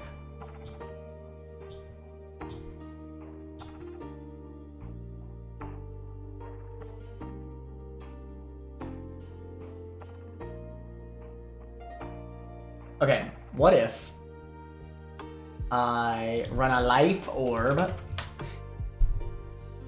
Hear me out. We Electro Web deals 28 mineral plus... Is this just free? I'm worried that it'll Cosmic Power twice, is my main predicament. I guess if he does that, then I might be able to pull off just spamming Thunderbolt for a little bit. He could also Spadef drop, Spatak drop me with Moonblast. A lot can go wrong here, to be honest. My primary idea was to Electro Web. Oh, wait, but I wouldn't do enough because he would be slower. I wouldn't get the Analytic boost. God, Analytic really is a big boost, isn't it? Jeez. Because, yeah, I am just not doing enough.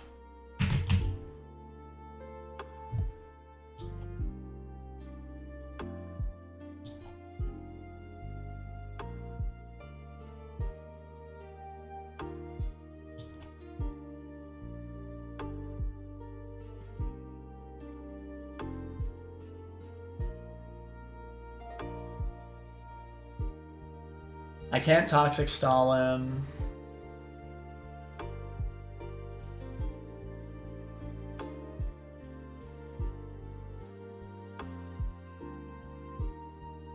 Maybe I could Muck. Muck is immune to stored power. That's pretty good.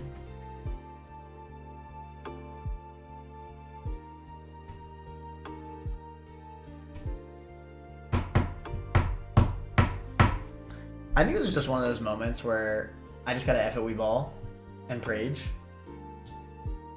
I'm probably just Thunderbolting into Flash Cannoning. And I'll do a lot of damage with Life Orb. You won't get murked. And I'll have Walrein as backup. In case things get a little bit too crazy.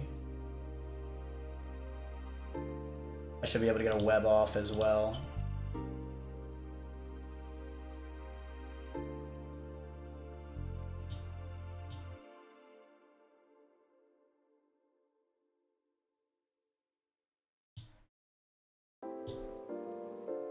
Okay, let's assume that we kill this Clef with Mother Trucking Zone. Somehow.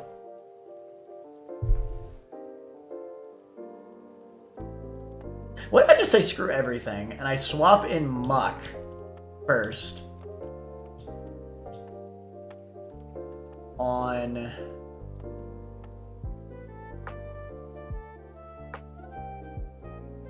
the Moonblast / Cosmic Power. I mean, assuming no double crit, I'll be able to knock it off. Which will then allow me to swap to Corviknight.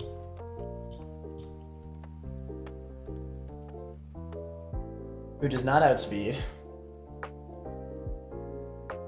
For some reason, the fastest Clefable of all time. And then we just freaking spam Ironhead. The reason why I like Corviknight better than Magnezone. What if I just say screw the weak? Hold on. Can I actually just say screw it and just double Flash Cannon on this? So let's say you get to +1 Spadef, +1 defense. I give you the weakness policy. But I'm slower. So I take 20, then I take 40.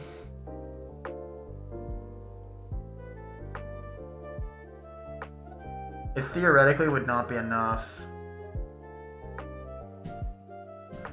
Which is why I was considering Thunderbolting into Flash Cannoning. Wait, is Thunderbolt into Flash Cannon enough? It is, but the problem is that he get always soft-boiled.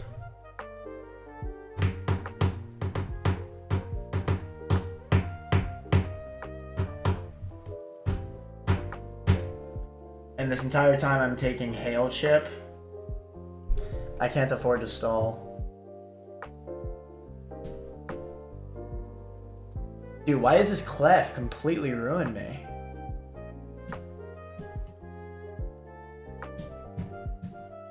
Okay, maybe I just gotta reassess this entire fight.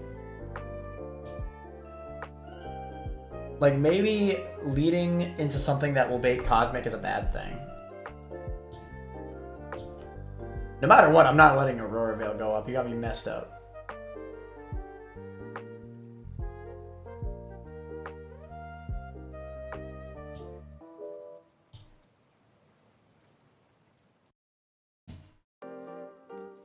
What in the freak? Dig.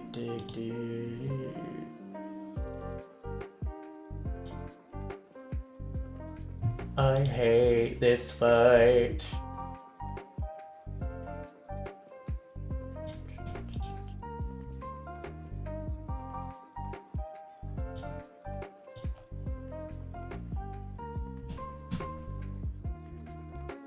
Oh, maybe I could just like Spore spam. I mean, I don't despise it, but I don't love it either. You feel me?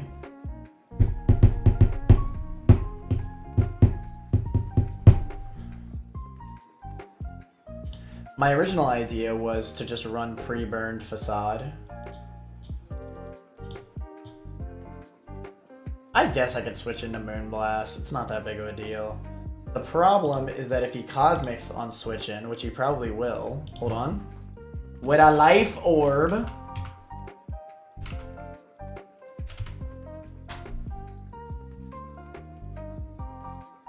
still not quite enough.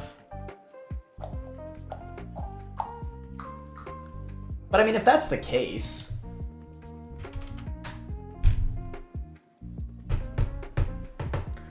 I may as well just run a Citrus.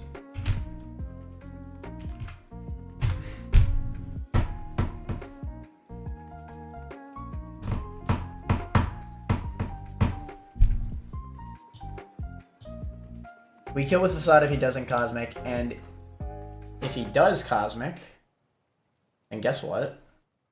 I quite simply take the Moonblast and Facade again. Yeah, after all this, I think it's just Big Dick Facade it, whatever. It's so much easier. And it doesn't worry about weakness policy. Sometimes you just need those simple answers, you feel me?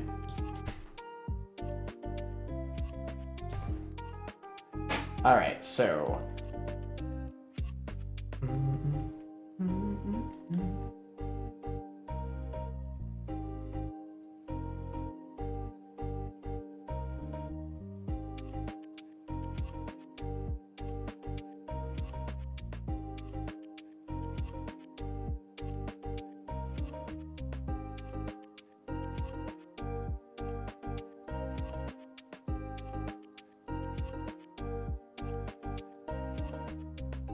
let's see. Overheat, Ursaluna.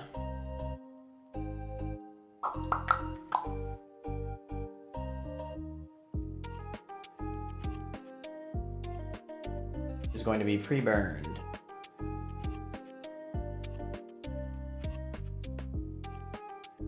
And Citrus Berry, just in case.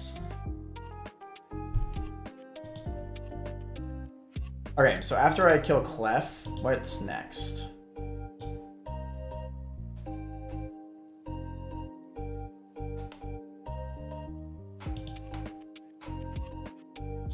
Whoever Ursaluna kills will bait out... I will take at least one Moonblast, I'm confident in saying that. So it'll probably be Sandslash.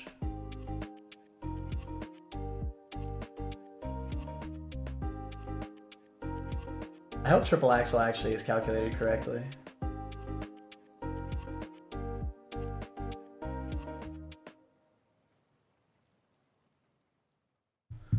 This is a Slush Rush. In Slush Rush, not a single thing in my team outspeeds. Dragapult speed ties though, and that's pretty cool. Doesn't matter though. Realistically, oh shoot. Wait, is this thing actually a threat?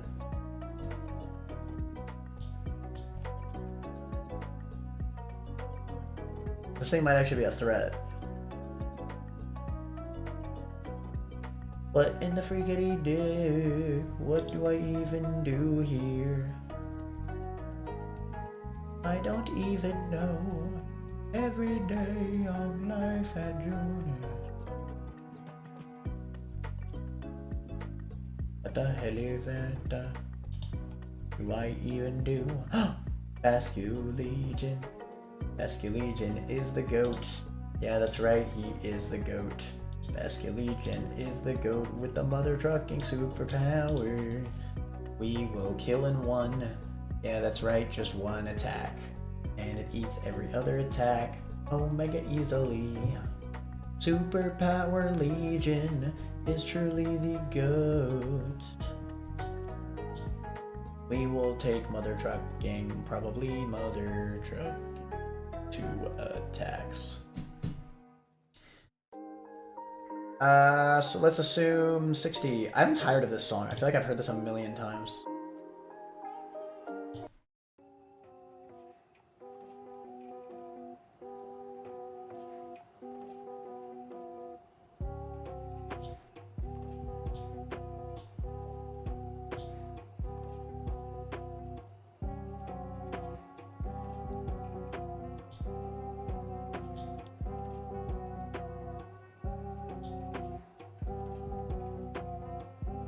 Defense drop.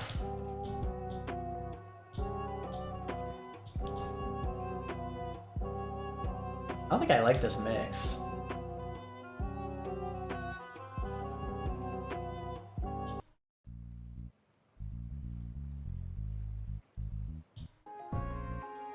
No. Let's do...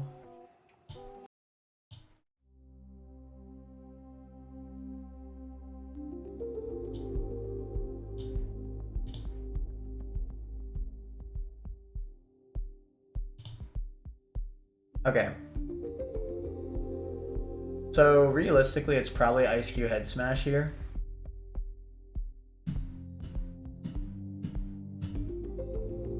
Ice Cube very specifically needs to just be hit with a flamethrower. Or like an overheat or something. To be fair, I don't like Aqua Jet though. Switching into head smash, I don't like it. Plus it has crits all over the place.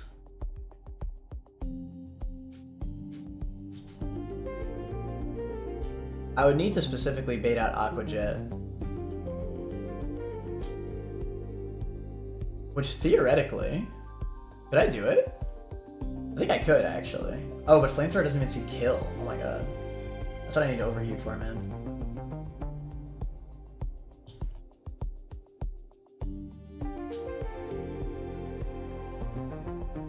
Alright, I gotta Google how Ice Face works.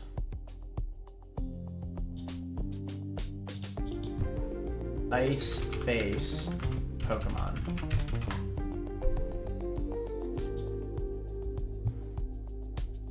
It allows the Pokemon to take a physical attack without taking damage. After the attack, Ice Cube changes to a snow ice form, however, it can be restored in hail.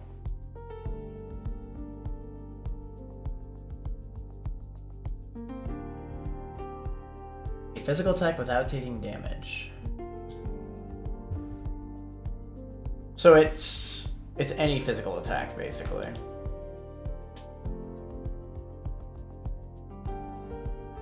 So how do I deal with this? Oh.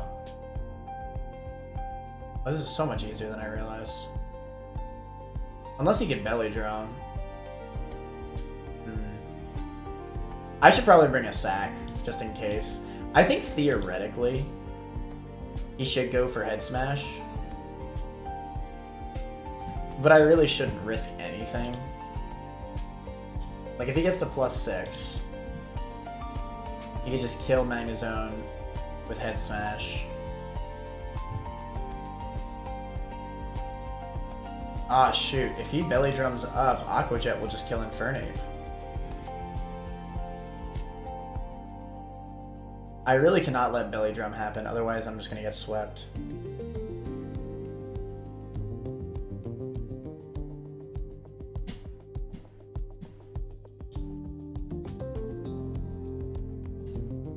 I can't hit him with physical attacks, it needs to be special attacks. I can't even explode on this thing because of physical attacks.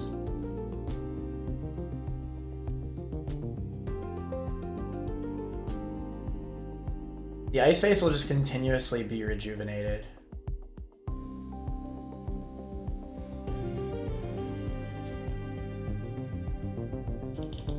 Is it finally time for Blaziken?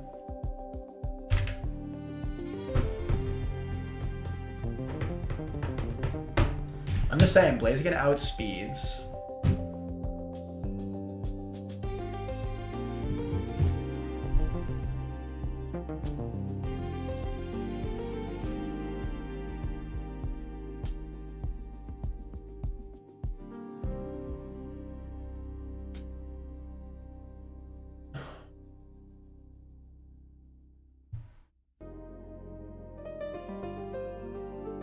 Wow, I really cannot afford to let Ice Cube belly drum.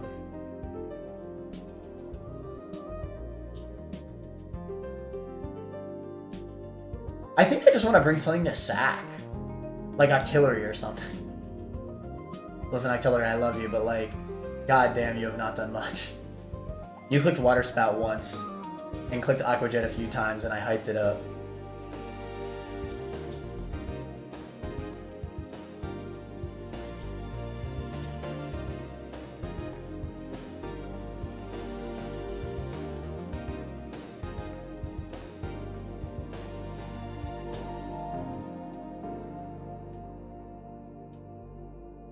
But because this thing has Aqua Jet,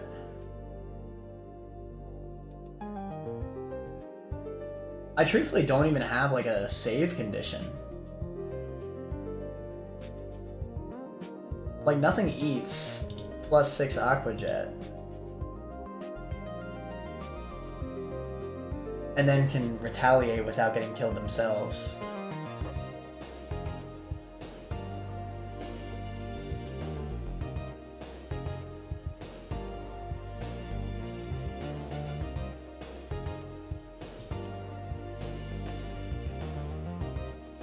This is really complicated.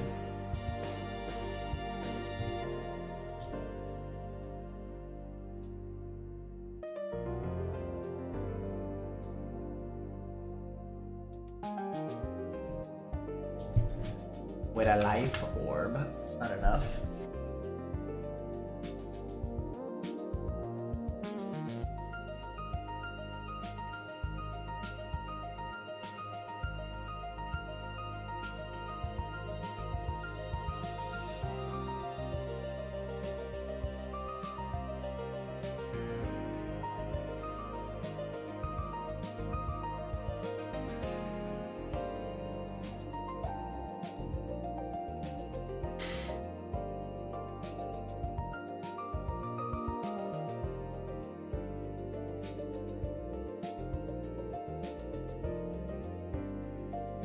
I really hate this, man.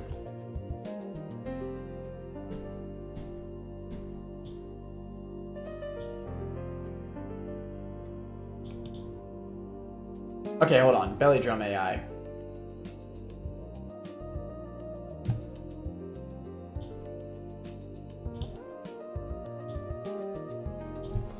Control F belly.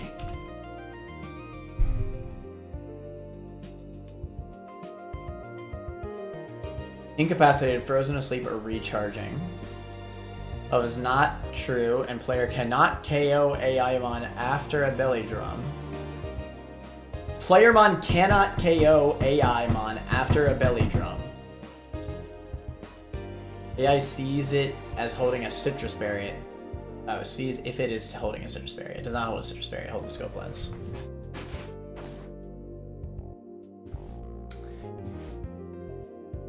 Neither of the above conditions is true, +4.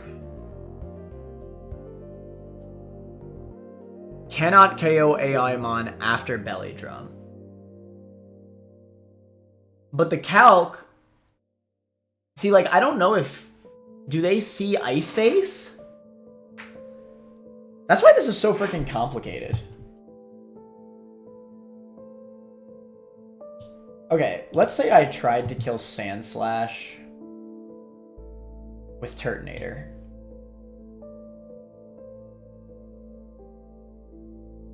I would need to bait Ironhead. Because theoretically, it should never click Belly Drum on Turtonator, because Turtonator will just flat out kill after Belly Drum. So it should always click an attack on Turt. So.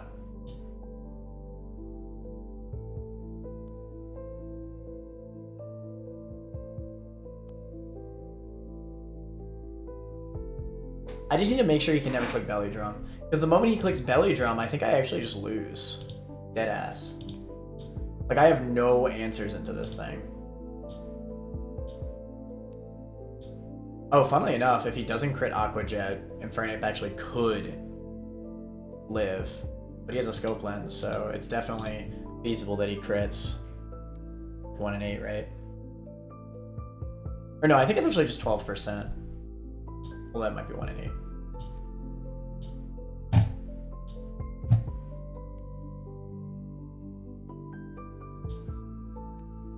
Player cannot KO AImon after Belly Drum.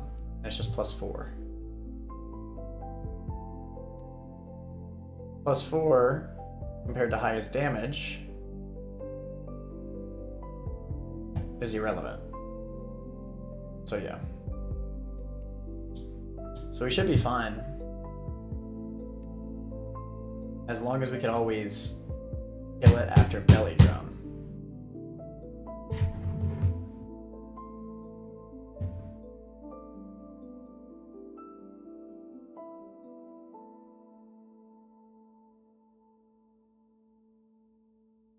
Infernape will be the backup.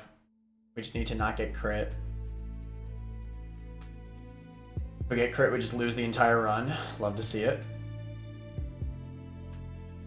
Wait, is this real? Zone actually can just live a +6 head smash? Assuming no crit? Dude, Zone is badass. What the hell? Okay, Zone will also be a backup. Zone will be the first backup, let's be real. I don't want to risk Infernape.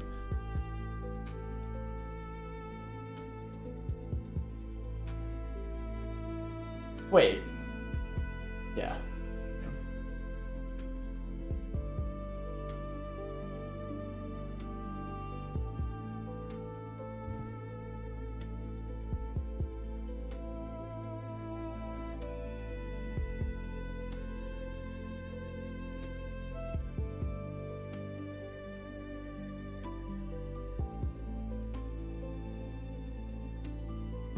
Okay, so we killed Clef with Ursa Ring.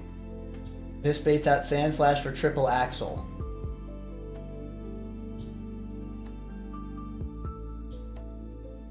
What can we swap in that baits so specifically Iron Head?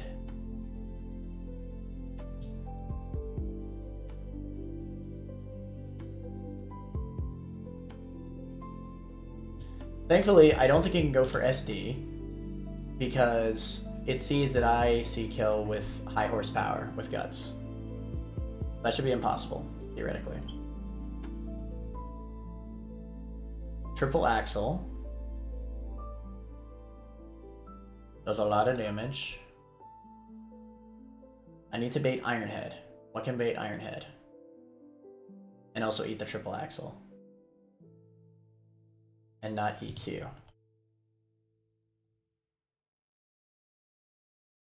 I think Prim, but Prim low-key scares me.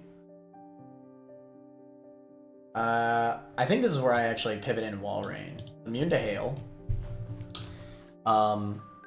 It takes the most damage from Iron Head. The problem is that it could definitely SD. So let's say I swap in to Turtonator on SD.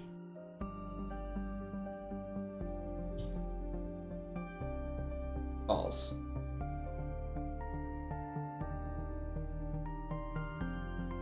Could I not just like...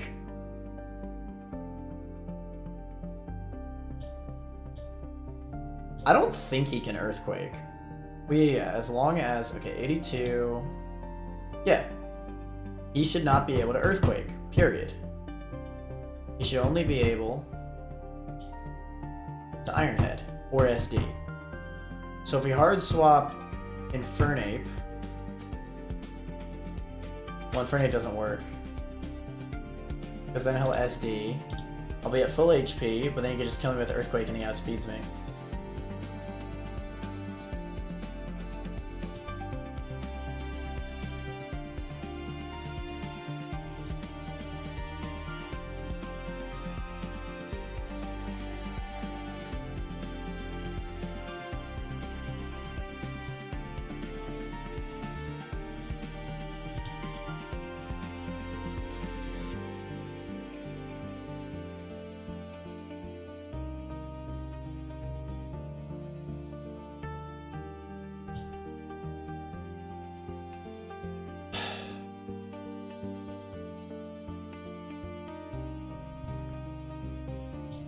With a life orb, after -1, it doesn't matter. I think AI might see Ice Face. I don't know. I honestly don't know.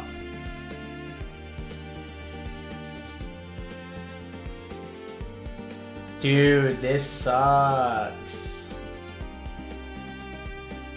I hate this fight so much.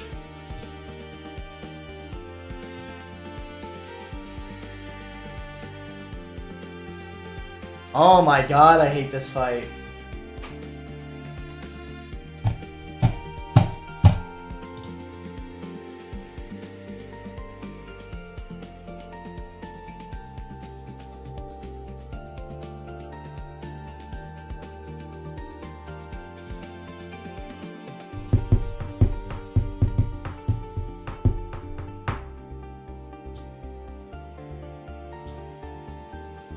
Fun fact, if I ran plus speed Barraskewda, it would outspeed this. I don't think I can afford to use 3 scales, man.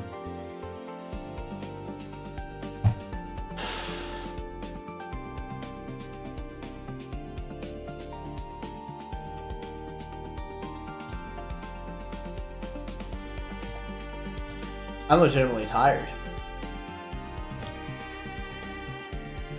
I don't know if I can do this.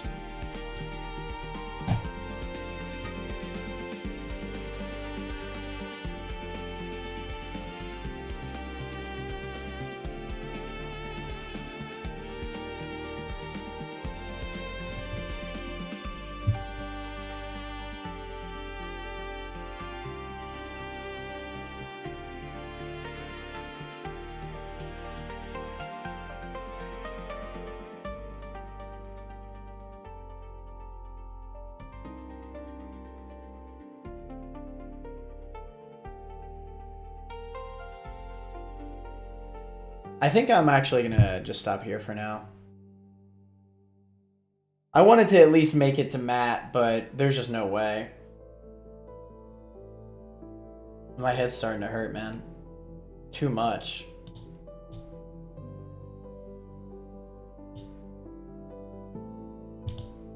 It's just too much.